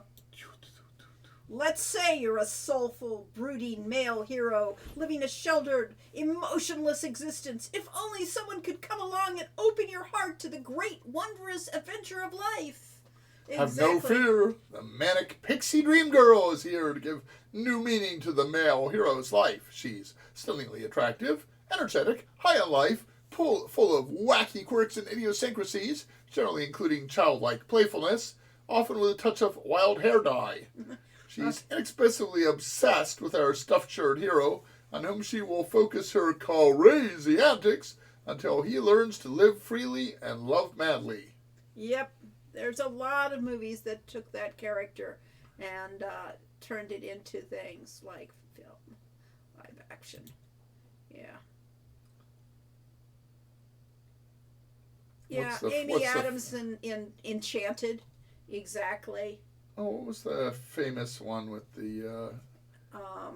Let's see, Bringing Up Baby. Oh, with, no. Okay. Annie Hall is not exactly the same. It does say she's a deconstructed character archetype. Yes. In Annie Hall, yeah, Annie Hall. We loved Annie Hall. Great movie. Mm-hmm. But yeah. So I was taking that character as a catalyst. She is a catalyst in other people's lives. Oh no, not the TV trolls back hole. I just got out. Don't suck me in. Yes. Ha ha. Manic Pixie Dream Girl is exactly my description. My Tilly. Ah, okay. I cannot wait to play this. Also, I appreciate the reference of the original concept of Manic Pixie Dream Girl in film criticism. Yes, it's an interesting character type, but what Tilly is also, she shares, like some of the characters in Manic Pixie Dream Girl, is she does not have a real goal in life. She's easygoing. She's drifting through life, you know, doing what she can and enjoying life, but she doesn't really have a future, you know, as far as she knows or cares. And it's in the course of the game, she starts to realize and grow, and actually, by the end of the game, she usually has an idea of that she's going to be different in the future. She does grow up. She changes as the game progresses. And she also, I think, recognizes, or maybe the players recognize that she's not really all, the stereotype that other people are putting on her to start with. Her first thing, the game starts out with her kidnapping the hero U with the mascot, the sheep, and dressing it up in the headmaster's suit and his pith hat helmet, and that's a really absurdly complex prank to play. So she really has done a lot of work to make that happen. Yes. And so she's not, a lazy person. And Mr. Turk, who's kind of prejudiced against all of his students, thinks she's basically a do-nothing. Yeah. Which, of course, Mr. Turk in there is in a bit channeling Rick Cavan, who was the general manager of Sierra when I started there, because about a week into my working at Sierra,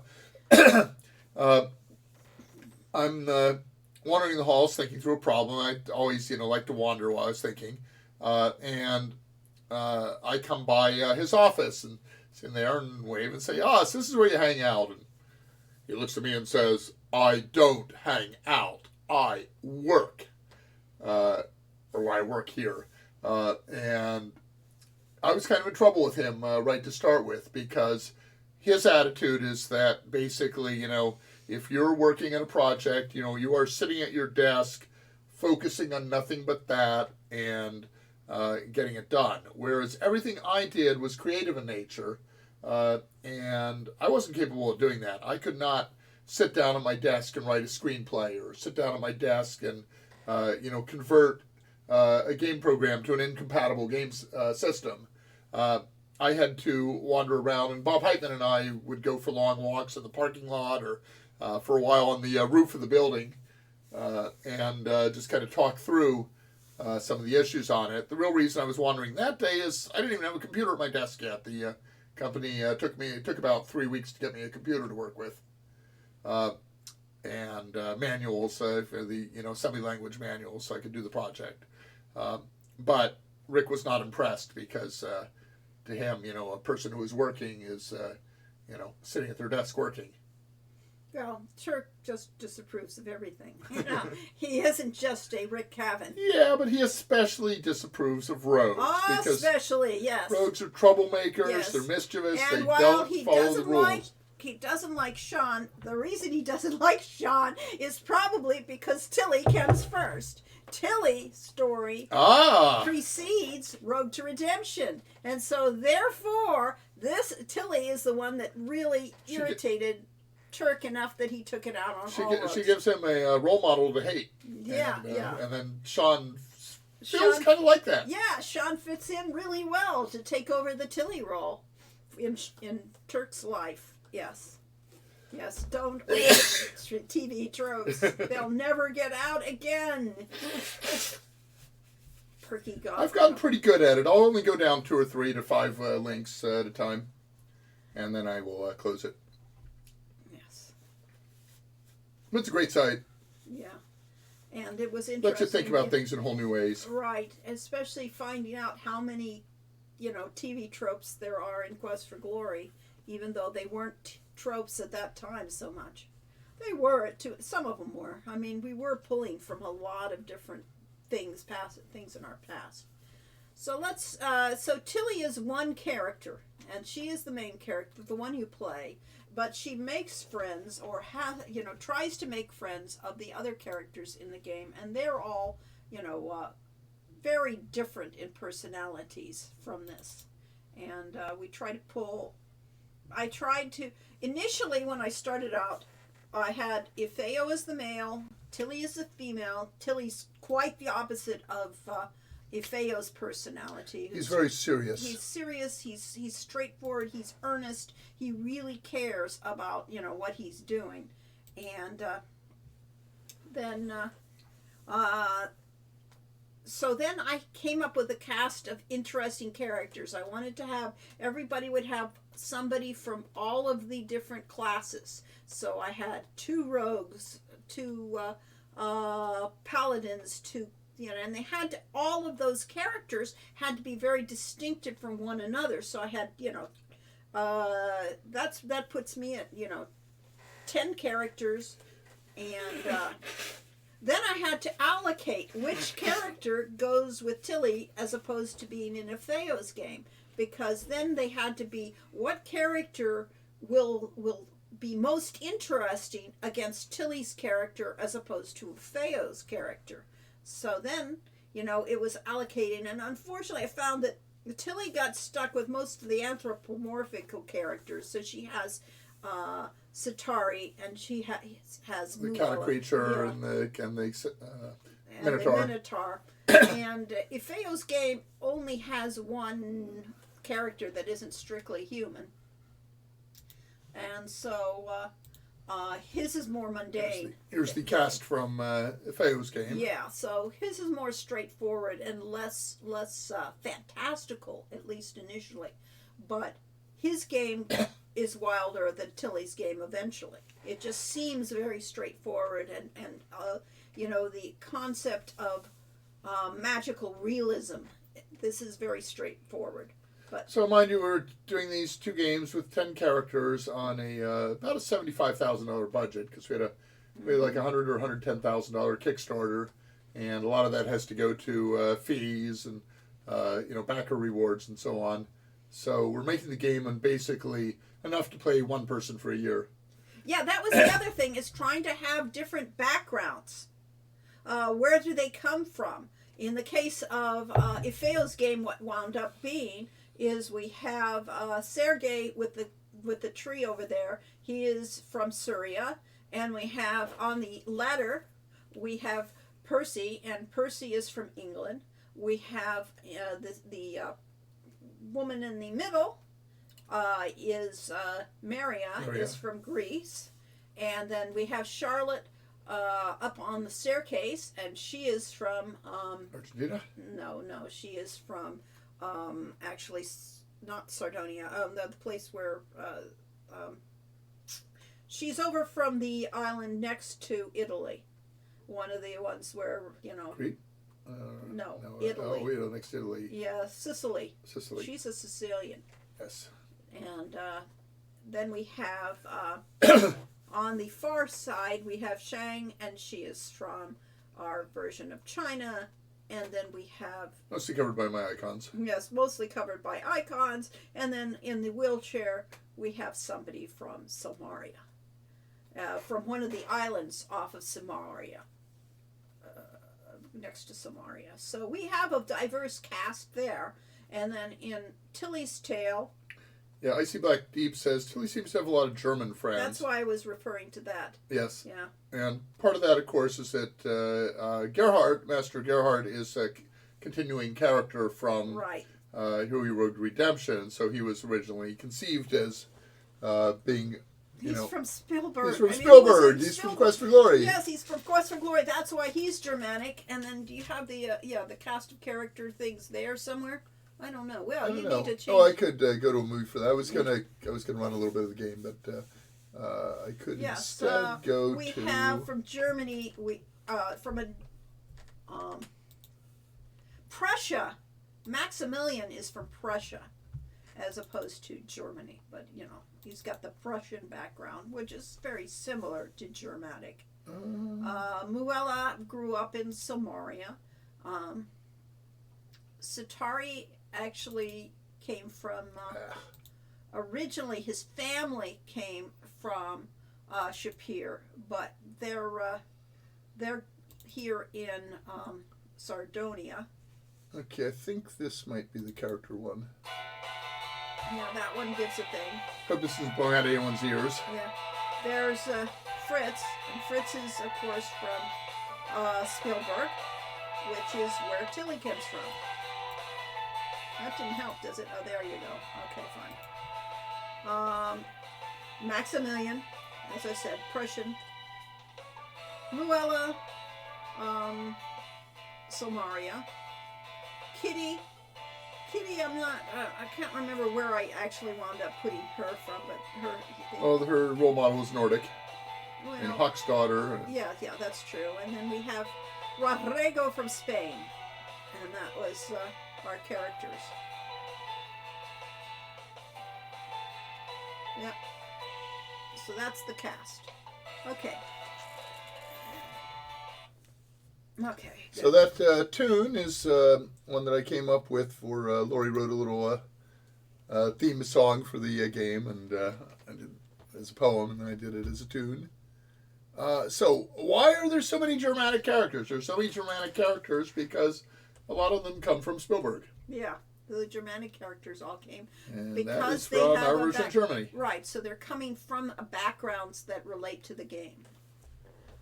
Did you see the guy who wrote a children's book with pictures in 2 days using AI? It might be an option for low-cost savings. I agree, and we will see where this goes. Yeah, there's a moral issue here, and maybe not even a moral issue, but we happen to absolutely love our lead artist, JP. Yep. He is fantastically talented, and he has grown since working with us. He was a good artist to start with. Now he's a great artist, and we kind of, he costs us a lot. He's the biggest part of our budget. Yeah. And he's absolutely worth it. So we could replace JP with an AI, but A, it probably wouldn't do as good a job. B, it would not have nearly as much life. And C, we would not be supporting a great artist. Right. So right now we will be watching AI to see what we could use from it. For instance, I honestly think it is a good way to actually write some of the books that we're doing. I mean, we used it last weekend. Last time we had one of these, we talked about AI, specifically, and Corey used it to do a press release and things. Which I haven't released, so it wasn't much use. And after I reread it, I said, "Oh, okay. Well, it's kind of this is kind of generic and schwa." Yeah. Well, no, it wasn't really schwa, but it was kind of clip. Textish. Of course, it's going to be. It's and so it was kind of very generic. Yeah. But I think that we have real potential. But it had some. It took some of the phrases I had and fixed the grammar better and wrote it better. Made it clearer, made it cleaner. Oh no! We dragged Brainiac into the depths to check. He's asking if Molly wants to check on her tropes from her book. Yeah. Gosh, this art is gorgeous. It looks like a children's book come to life. That was the other concept that I wanted to go with, is a very bright, cheery world. Something like a kid's game, but this isn't exactly a kid's game. It's not. It's for kids of all ages as well. Yeah, I'm really saying, this is suitable for all ages. There is absolutely no explicit sex in it. There's the hint of a kiss at one point in the script. We don't see it. All right. There's no violence. There are some, a little bit traumatic situations. Yeah. One of the characters gets arrested at one point, and yeah, there's some things about, inhumanity of man towards man kind of thing. But there's prejudice. There's the people are dealing with real world issues. But it's people talking about it as opposed to having it happen to you. Yeah, exactly. Because Tilly is carefree and enjoys life, so you're seeing the world through Tilly's lens, effectively. Yes, it is a moral issue. It's also a labor issue. Think about it. I don't want to start anything here, but think about it. Yes, there's a lot of issues. There's a third one. There's the labor issue, but the third one is a copyright and appropriation of work issue, because the way these AIs work is they're trained in a massive database of art or text, as the case may be. And if you say, give me a painting of a cat smoking a pipe in the style of Rembrandt, what it will actually do is it will look into its database of Rembrandt paintings and then take something that either probably uses part of his art as a basis for doing the modified thing, and it'll do a pretty good job of it. And you'll really feel like you're almost looking at a Rembrandt painting, but without the original artist's work, it wouldn't exist. So what happens if you say, give me, we asked for, what was the thing we did with the robot? Oh, the robot image? Yeah, do we still have that up? Yeah. I would have it up. I don't know where you got it. Intro videos. We originally put it up on Corey Lori Shares. Yes, that's true. Lori and I use, Lori and I use Dropbox to communicate with each other from 10 feet away, because it's an easy way to share images, send files and stuff back and forth. Yeah, there you go. The first one, this one's it, the Dolly. Okay, so I use Dolly. That's not very useful. You got to get the picture. Yeah, there. And I think I can make it view full screen, 100%. No, that's 100%. You'll have to do full screen. There we go. There we go. Okay, so I used Dolly and said, basically give me a robot. I don't remember what my phrasing was now. I had to do the prompt about 5 times. 50 style. Yeah, 50 style science fiction cover robot. It's in the future, and it probably took this image from something in its database, and then and I said with a starry background. Yeah. And it kind of interpreted that oddly. It went Starfield. I asked for a Starfield. Yeah, it went through a 50s style look. So, I asked for a Starfield in the background. It's doing some really interesting things. And it's a really good piece of work, but that's been copied from somewhere. It hasn't been copied. I'll bet it has. I'll bet it took that robot face from something in its database. No, because it had 5 different variations off of it. Yeah, so they were it's all really, kind of. They're all. And I didn't like most of them, so it kept working on it, kept working on different prompts until we got it the way we wanted it. Yeah. So the real work here is in the part of getting the prompts right, and then people will take it into Photoshop. Lori took that one into Photoshop and turned it into, I could have brought that up too. It doesn't and turned that into a poster for the live stream. But the problem is that it may be taking a working artist today who is charging for their art, and all of a sudden they're appropriating their art without paying for it. Yeah. And that means those artists starve, and starving artists stop making new art. Yeah, it's just like piracy and programming. Piracy and game developer. We can't afford to make games. That's what it comes down to. So we will see where this goes. Molly made the mistake of searching for herself on Goodreads and upset her immensely. I'm sorry. I know. I can't. Whenever the reviews of my games came out, I didn't read them. She refused to read them, even if they were 90% positive and one negative comment, it would ruin her week. So yeah. We had some of the fans while we're doing Hero U say, "Well, you guys ought to have a page on Wikipedia." I said, "Well, we're not allowed to put that up. You can't do any first person stuff." They said, "But we can." And so they made us a page in Wikipedia called The Coles, and that's been expanded on some since then, talking about our games. I discovered, purely by random chance, I was looking at Quest for Glory on IMDb, which was originally all films but has expanded to computer games, and it turned out that they had an article on Laurie on IMDb. So. Yeah, well, they had an article on me Wikipedia, but they didn't have one on us. I think they had a mention of you in an article No, on no, Sierra. no. Was it? Yeah, there was an article Okay. on me in Wikipedia, and you weren't mentioned except in passing, and then eventually we got the It's quotes. totally appropriate. I mean, she's the one who does all the Yeah. real creative work. I just do the work.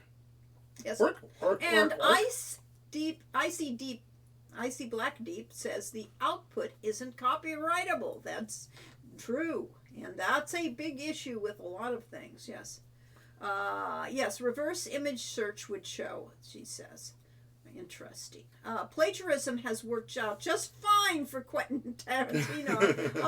Yeah, haha, I'll show myself. There are a lot of people that, yes, plagiarism is, everything is is the composite of everything we've known. We are doing the same thing creatively that the AI is doing. A lot of pop tunes these days take clips from older songs, and they actually get a mechanical license, which allows them to license the work without having to get specific license approval for it. They pay a set mechanical license fee for the little bit of it they use. It's like the one song that's got like a 50s doo-wop as part of it and stuff like that. Otherwise, the rap song. So there, it's done a lot. It really has bothered me when I see these people that are suing because somebody has copied their tune or their rhythm or something like that in a song. And to me, the language of Western music is limited enough that there really are only a small number of melodies or only a small number of rhythms and a slightly larger number of combinations you can do of them. So it is very possible to get a song that is quite similar to a previous work without ever having heard the previous one. Yeah. There are certain chord combinations sound nice together. Yeah. And that's what people turn into songs. And so I think, humans actually do the same thing the AI does, but they just add, quirkier things to it, But effectively, we are, processing what we have seen in the past and turning it into something different. And so, yeah, that's what AI does. So Molly says Seven Nation Army by the White Stripes and Sweet Dreams by Eurythmics are basically the same chord progression. Ah, interesting. But, when I was learning how to play guitar, for the first 3 months of learning how to play guitar, I knew 3 chords. I think it was A, D, and E, but could have been C, G, and F. It's probably A, D, and E. And I played hundreds of songs using only those 3 chords. Yeah. So Molly says, haha, that's what the issue was on Goodreads. 90% positive, but one person posted the criticism, and you're just devastated. Yes. And exactly. of course, when we were up on Steam with Hero U, we had some people that posted criticism, and I felt obligated as developer to answer them, which of course means that just magnifies the criticism. Yes. And but it doesn't seem right to ignore them. That's just a moral thing from my viewpoint. It's probably from a marketing viewpoint, it's best to ignore them. Yeah, that's don't give them the time of day. On the early versions of Hero U, we were told their art was, was crappy. I said, this is an indie game. We don't have a AAA game budget, and they said, well, there are lots of other indie games that are much better art than yours. And I said, really? Okay, can you give me some examples so I can learn from this? And they came up with 3 or 4 or 5 examples of artwork from indie games that I thought looked like the S word. It looked like feces. And feces is not worse than shit. Feces is a much more disgusting word than shit is. Okay, well, anyway, it looked like shit. It looked like crap. And, and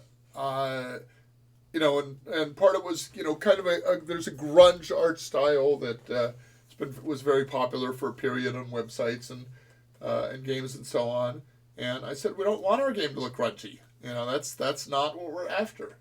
And yeah, I can get that this is kind of edgy in a way, but in another way, these things all look the same. Things that are all done in, brown and gray tones, and all the Doom clones and so on looked like that for a long time. All the third-person shooters, and some of them still do. And it's like, okay, I don't consider that an improvement in our game. Art is up to your taste. I got that Sean's smile, which I thought was, a great open smile, and a lot like mine, is a rape smile. Well, of course, when I was younger, I was always thinking about sex. Maybe it is, but we think he's just, a really nice, friendly guy with, he's an Irish folded Blarney Stone kind of thing. And we certainly don't think it is being sexual in any way. But some people took it like that. Okay, yeah. I've actually gotten that from 3 or 4 sources, so... Molly what do we know? Freud says, the way I see it, the criticism is valid and doesn't need to be responded to. Not everything has to be for everyone. And if those folks are finding my books not for them, that's perfectly valid and they don't need my permission, I suppose. Yes, exactly. I mean, our games are acquired taste. They are not for everybody, and that I don't mind. I do not like people who criticize things and say, I don't really like this kind of game. Oh, we had a supposedly professional review in a magazine of Quest for Glory that said, well, I've been assigned to this project and I pretty much despise adventure games. And then the gist of the review is, well, I don't like adventure games. This is an adventure game. I don't like it. Yes. And it's like, okay, but that's not the audience of our games. Our games are people Besides, if you don't like this kind of game, why are you reviewing it? Because you're not going to like this game. He was assigned to it. Yeah. It's like that just totally negates the entire review. Yes, exactly. And to say it right up front, it's like, well, then why am I bothering to read this review? It's like, you don't like this game. Well, yeah.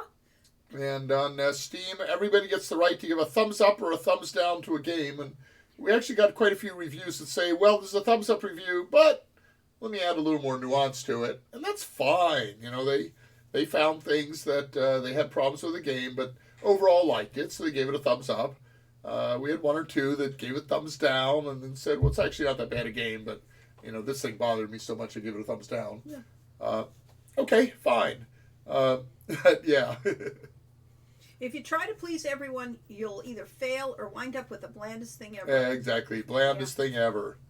Exactly. You can't please everyone, so you gotta please yourself. And what's the song? I know. Can't please everyone. Gotta please yourself. It's all right now. Anyway, so these days we have extreme polarization. The Republican Party and Democratic Party. When I was growing up, Republicans still hated Democrats. But no, they didn't. They just didn't. Well, the one person that I tried to deliver political flyers, my father was running. There'll always be people that react emotionally. And it turned out that the guy's father was was the Republican candidate for that office. So. Oh my gosh! Wonder why he didn't like. Wonder why he didn't like Democrats. So they won't even talk at all. But you've got to take a stand. You got to have something that's got some character that comes from your heart. And Tilly's Tale, completely non-political. It comes from the heart.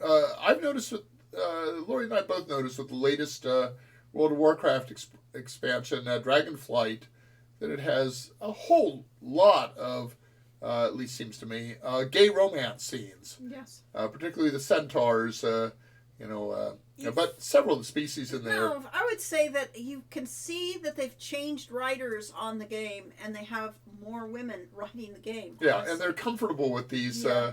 It's very inclusive, and they go out of their way to do personality bits, which is not something they used to do in WoW. And that will absolutely horrify a Ron DeSantis or a MAGA Republican. Yeah. This is disgusting. And, even some people that, we get along really well with might kind of think that's just wrong to have same-sex relationships. And, but if that's what you want to write it. And we kind of are more of the feeling that games ought to be caring. So Tilly's Tale is different. Most of the games out there right now are violent in some way or another. Like we play a lot of WoW, and WoW's all about shooting and stabbing and casting spells and defeating your opponents, killing them, skinning some of them, Tilly's Tale is I like to say is humor and heart, or funny and charming. the article I was reading about the original Ultima Online and things like that is the developers found out right from the beginning just how terrible Their players were because everybody would go out of their way. This was the first game that allowed people to really be the worst in PvP. And I mean, griefers were everywhere. Griefers were everywhere, and so therefore it gave griefers a chance to grief. Interestingly, on the what's the framework that classifies mud players? Yeah, that thing. Search that. Bartlett's. Barlow's view. I think it's Barlow's something. But he divides. Dichotomy of players. He divides players into a grid, 4 categories, and one of them is social players. What was interesting is that he put in that same quadrant people that are like to be guides. They're helpers for other players and answer quests and help them things. And griefers were in that same quadrant. And what they have in common is that it's all about the social interactions with other players. The griefers like to destroy other players' experience, but they're really interacting with players and doing that. And I thought that was just kind of interesting that there's a very thin line between the griefers and the helpers. Griefers and the guides, I guess, the G words.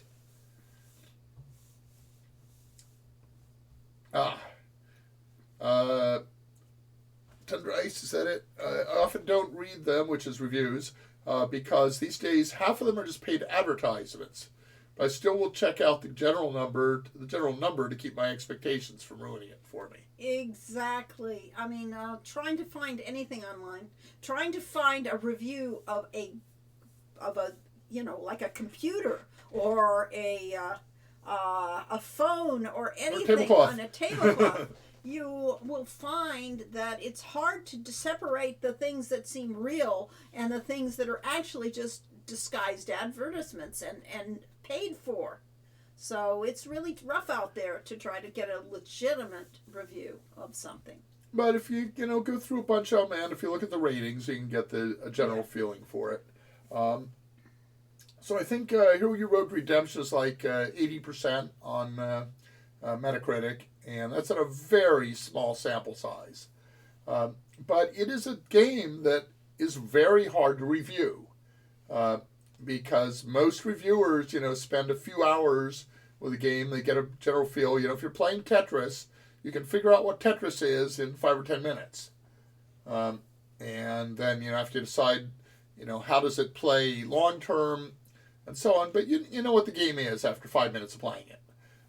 If you play Hero U Road Redemption, it's got layers like an onion that you uncover as you play through the game, and you discover that there's mystery to it. There is a text adventure. There is role playing. There is a combat. There is stealth. There is school simulation. That's because it's just a very messy game. It is. It's not easy. But it's a complex game, and we have heard from our Quest for Glory fans that have spent enough time with Hero U Road Redemption to actually get deeply into the game and experience that they actually like it better than Quest for Glory. Some of them. Many of them, yeah. Think it's some of them think it's an even better game than Quest for Glory. Yeah. And certainly of a level with it. Yeah. Let's see. The reason I don't read film reviews is because you only get 1 or 2 film critics at a given source, and they have to review every film, and they may not like the kind of film I like, and they can't therefore tell me if I'll enjoy them. Exactly. I mean, I enjoyed the Twilight series of books. Lori hates them, except she only read like the first one, I think. I didn't need to read them. God. They're. I did read what they were about. Yeah. Let's just put it this way. I did not just ignore them because they were a phenomenon. I really liked Jim Butcher's fantasy series, which escapes me, and Lori didn't really get into that, but she really liked his occult detective stories. Yes. Harry something. Harry, yes. Harry Potter. No. The one. At any rate, yes. I mean, I haven't gone back to reread Twilight, but I read through it. It was fine. I like a lot of mediocre young adult Harry Dresden, fantasy. thank you. Yes, Harry Dresden, yes. And, What is it? Yes, mediocre movies that I enjoyed. I have a lot of, or the ultra-violent movies that, like Deadpool and that I actually enjoy, even if they are disgustingly violent. I tend not to like those particularly. Yeah. I mean, when Star Wars came out, I was blown away by it. But I was also, my opinion was colored because before I saw it, I read the Time magazine article that said, Game of the Year, Star Wars. And I'm like, it's July. How can you pick a Game of the Year? Movie of the Year, yes. Movie of the Year. Movie of the Year. Film of the Year. Yeah, it actually got a lot of pre-publicity, especially the second one got the pre-publicity. Well, Tilly's Tale won't get any of that because I haven't sent off any press releases. So we don't have any pre-publicity. Other than that, except for the one very nice article in PC Gamer that reached out to us and did an interview, and then. But we'll be doing a lot of interviews coming up, I'm sure. We've got several people that have asked for it at any rate. We're happy to do so. We will be pushing the game. We will want to reach a larger audience than what we have. So hopefully we'll have some new people come here and share their experiences and add to the collection of interesting people we've got here. So if you like a lighthearted, pun-filled, family-friendly thing that's a cross between reading a book and playing an adventure game, that's what Tilly's Tale is. Yes. If you're looking for combat and detailed RPG stuff, probably won't find it there. No, but you can play Rogue again and again. Cinder Spires. No, that's not the one. Mine's the one with the Furies of Calderon, I think is the series title. And that's a kind of in a traditional coming of age thing that's similar to who are the fantasy authors that did those two. There was the Belgariad, and there's that other series that came out about the same time that we really liked at the time, but we also had to say, well, they're kind of alike. Eddings, yes. Yeah, it was exactly. Eddings and come on, who was the other one that came out about the same time? Yeah, the Belgariad and the other one, yes. Yeah. Anyway, so I went back and tried to reread them, and they're not as good to reread. Yeah. There's a lot of books that I liked as a kid that I did not like in rereading. Yeah. But then I read David Eddings is a Belgariad, but there was another parallel series that. The one that did the. Was it the one with Pug that the boy growing up? That's Belgariad, I think, isn't it? Was that the Belgariad? Yeah. Well, then there was. Because of the alternate magic realm. Krondor, Corey. Betrayed. Yeah, Krondor. Yes. Raymond Feist. Feist wrote the Krondor series. Thank you, Rift War. Yeah. Kimia, thank you. Yeah. Okay. There we go. And there might have been a third one at the same time, but I think Feist and Eddings were the two that I kind of conflated a little. They all came at the same time about those. And the same kind of flow. So this idea that you have, an orphan or a kid that is nothing special to start out the book and turns out to become the most important person in the world, and that's kind of a trope for that's been used for generations for books. Yeah. Well, we certainly used it. We've used it before. Yeah, Tolkien, Lord of the Rings. I mean, the idea of the hobbits are the least important people in the world and become absolutely critical. And then the Sword of Shannara was kind of a clone of Tolkien initially, and eventually found his own voice with that. Mm-hmm. So a lot of these fantasy books kind of run together in my mind. I went through about a period of about 15 or 20 years where I couldn't read any of the fantasy novels I used to love. Oh, well. They're too trite. Oh, well. Eddings explained it as the main character being the viewer stand-in. Exactly. Wish fulfillment. Yeah. But, yeah, the main character should be the lens for the book. And my problem is I better well like that lens. I do not like a book where I do not like the main character. I can't read it, He is a reader stand-in. It's all about, showing the world from that person's point of view. I just subscribed to the Brandon Sanderson Kickstarter, and he's got 4 new novels coming up quarterly this year, and I've got the first one and haven't gotten around to reading it. I think it's called Tress or something like that. But Brandon Sanderson did, pretty interesting with an original Magic system, and I think he actually said that started out as a tabletop role-playing game. And Ray Feist started the Rift War thing as his tabletop gaming group. Yeah. So there's a lot of that. Molly says Eddings described the main character as dumb, which meant that folks had to explain things to him, and thus the readers. Exactly. Okay. It gave a legitimate reason for telling the audience what they needed to know. I mean, naming your protagonist Pug, really. Yeah, well, there's a long tradition of that, after all. So, at any rate, that's our launch for this week. We are actually officially launching on Tuesday. Yeah, and if I had actually gotten the publicity engine filled, that would be because Tuesday is just a really good day to launch a product, because that gives the press, working press, time to get their articles out on Monday for yes, and and stuff so like that. if you've got the game, some of you have, I'm sure.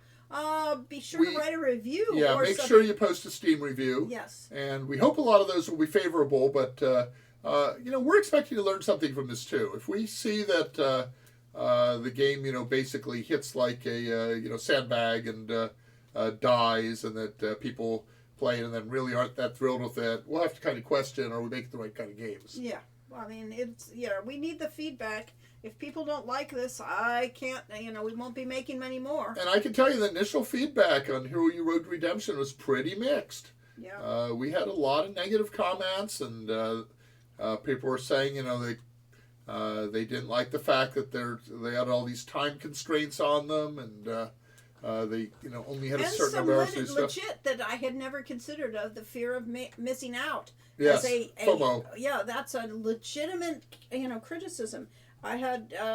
We just assumed that people would play through the game Yeah. 20 times, and they get everything. it. Yeah, she'd get it at some point. But people want to play it through the first time and get everything. Yeah, we were at a convention. We were at PAX the one year when we were just showing Tilly's Tale for the first prelim, time. yeah. And we were showing Road to Redemption. And a fan of Quest for Glory came up and said, "Well, I'm really interested in this, but I have extreme FOMO.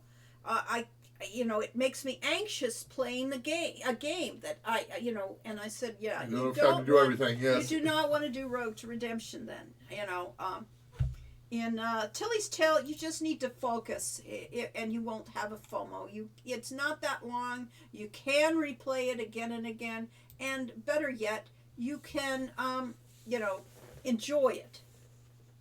What are you doing? Are you going to show this? Show a little bit of the game. Well, it's 4:00, just so you know. Yeah, I know. Okay. But we're actually scheduled to run until 4:30. So no, we don't. I say 2 to 4. Well, I know, but on the Steam, it's we're listed. On Twitch, we're listed as 2 to 4:30. I see. And Let's then. see. Of course, you can't actually tell where you are in the game because there's the same scenes were used over and over. Yes, but you look at the date. When you did it. Okay. I see. Okay. Let's try this one. Yep. Try to get an early one, and of course it may not work. It might be incompatible with the new version because these are old saves. Yeah, old saves. Hey, it worked. Hi, Luella. What's new with you? Ah, friend Tilly, I am moot with wonder at your wit. Join me in this feast. The food is good, the company is better. So, about the Harvest Festival, I wish that I could help with that. what about the other Paladin students? Do you think any of them could run the festival? I do not think so, friend Tilly. They are so caught up in who they are or who they want to be. They wish to be heroes and do grand deeds. They have no time for little deeds. So, as you can see, basically you're reading a novel here. You only get to interact every once in a while, but you're part of it. Sometimes small deeds can be just as important as grand gestures. Get a thing on my screen. Indeed, at times, small deeds of kindness are more important than heroic deeds. Anyone can be a hero every day by helping others. Yeah, but there's only so many times you can save run the Harvest Festival. You could teach everyone that Minotaurs can be friendly and fun too. You'll do a good deed and make everyone happy too. I don't know how to be friendly or fun when everyone I meet is afraid of me. Wait, what? Stop chattering. Dinner time is over. Clean up and go. Thank you for joining me for dinner, friend Tilly. Mr. Jerk, it's so nice to see your cheery face. Don't try to flatter me. I know you deliberately disrespected the headmaster by interrupting his speech the other day. If it were up to me, I'd have you expelled for insubordination right now. Why? I didn't break any of the school rules. Only because no one thought we needed to write the rules about not mocking your instructors and headmaster. Believe you me, I'm going to record all the unwritten rules you've broken since you got here. I'll make sure they are written so we can properly punish them the next time you decide to break them. Don't worry, Mr. Jerk. I never break the same rule twice. I'll see that you don't get away with anything from now on. The upcoming Hero U Harvest Festival had better make the headmaster proud, or else you will be expelled. I'm quite looking forward to it. Yeah, Good that too. was a good Swab one. and swab the floor before you leave. People eat here like they should be in a barn. Which is probably a reference to Moa. Did it just freeze up? It looks like it. It's just stuck there. Well, there we go. We managed to find a bug live. Yeah. Assuming that's. But this it is may, an of old- course, Yeah, we I have don't an know. old build, Yeah. so we may have some data Yep. not set. Anyway, so that's kind of the way the game plays, and it's effectively you're watching a movie or reading a novel, but You're reading a novel. but- That's what I figured. Yeah. but you get to set the direction of it. It's kind of like if you went, if you were watching a film and said, darn it, I wish the character would do this. Why don't you try over there? And you don't get to do that, but in this game you do. Yeah. So yes, you Within get the to- limits. Yeah. Molly says I got Persona 5 the day I got the PlayStation 4. I got through the tutorial stages and up to the point where the game says now you can do whatever you want by your choice. I saved the game, I turned it off, and I never ever played it again. Yes. Well, in my case, a lot of times I do something like that because I say, well, I don't have time to spend hours on that right now. I just actually signed up for a health thing that's doing over 10 years or more. They're going to do blood tests and all sorts of stuff. And says, okay, we have to fill out this permission form and, fill in all your health information. I said, I got other stuff to do right now. I'll get to that. Maybe I will, maybe I won't. It will, yeah, well. Who knows? Yeah. All right, and Brainiac says it looks delightful, and I have a friend who very much enjoys VNs and virtual novels, and they will try to get them to try it. Yes. Well, good. Well, get back to us, Brainiac, and let us know where they, what are their sources? How do they get information on visual novels? How do they find new ones? Yeah. Because We need I to tried doing some tap searches into on that. I didn't find anything, any good information on how to promote this or where.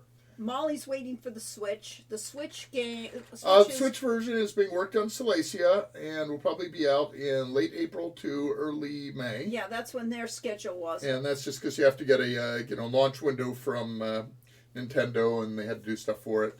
The biggest problem we've had with Hero U and with Tilly's Tale is that the way videos play is very different on the Switch. Switch, yes. And they have to There do are some some major real rework. problems.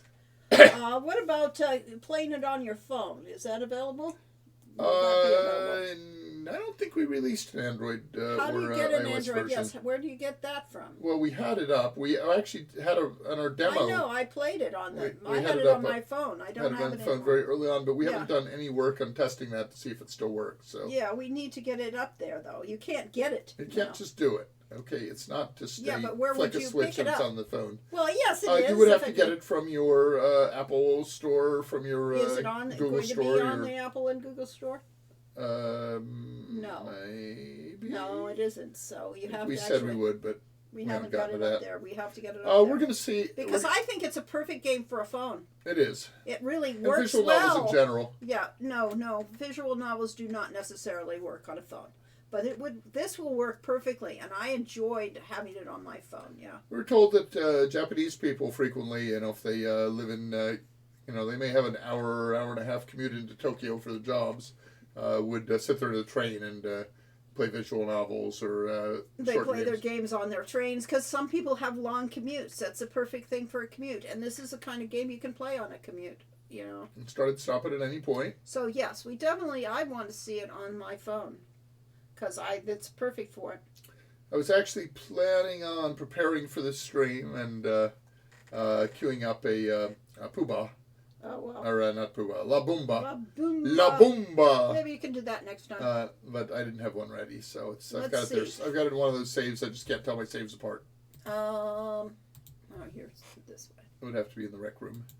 Okay. 2 weeks from now is the weekend The of 8th. Easter. Ooh, Uh, are we not going to... we can do it. We'll just do it. We'll do it on Easter Saturday. Yeah, Easter Saturday. You We guys might have a don't little wear- smaller turnout, but we'll be on YouTube afterwards. It's You can not watch going it to be there. much true. Yeah, so it shouldn't be a problem. Yeah. All right, so next stream is the 8th 8th. of April. All right. Right in time for Easter and spring and all that sort of thing. So. Well, technically, spring has sprung as of the 22nd. Mm-hmm. Yes, Easter Saturday it is. Yes. Meanwhile, my commute is less than 30 minutes, and I drive, so not really wise to play a game while doing that. No. And that's not bad having a. I always tried to work at jobs that had, no more than a 20 or 30 minute yeah. commute, and sometimes it manages, sometimes not. I actually talked to Sony about going to work on a new version of EverQuest there, and the problem is that all the people I interviewed with quit the following week and started their own company. So Not a great my recommendation. timing was yeah. not quite right. Yes. Molly says she doesn't have a comfy chair in front of my PC. It is my workspace, yes. Let's see. I think it's mostly just Steam searches for him, but I'll see if he has other sources. Okay. Meanwhile, yes, and Easter Sunday it is. We will Easter Saturday. Easter Saturday. Yeah, Easter Saturday. Saturday. Any rate, we will see you next time. Hope to. Well, we'll not see you exactly, precisely, Well, but we we could. hope to have you here. We No. could get everybody on a Discord and get them to visuals and turn their cameras on. Can you do that? Yeah. Well, maybe we should do We that could sometime. or we could do Google Meet. we There's should ways do a- there are ways to do a thing where We should do it's not it on just us. Discord sometime and have a D&D game or something the equivalent. Any rate, thanks you guys all for showing up. We will see you next time, and I hope you enjoy Summer and Days. try out Yeah. Summerdays Tilly's Tilly's Tale in the meantime, Tale. and post a review. Visit our Discord. Oh, we should give all the links before We'll we go. give the Discord if they don't have it by now. If we don't have it by now, you probably never Yeah, will. yeah, We have a yeah. Patreon. It's called on Patreon. It's Corey Laurie Cole. Yes. We have a Discord. It's called Transsolar Space Games. On Facebook, we are. Facebook, are we Transsolar Games or are I we think Hero we're- U? I- I think we're Hero-U. Yeah. Yeah, consistency is the bugaboo of Yes, little minds. right, and you can see And a we've lot. got hero-u.com. You can find all of our games from there. Okay, ta-ta. So, enjoy. Be well. Have fun. Nate's on the Patreon. Awesome. Thank you. Yay!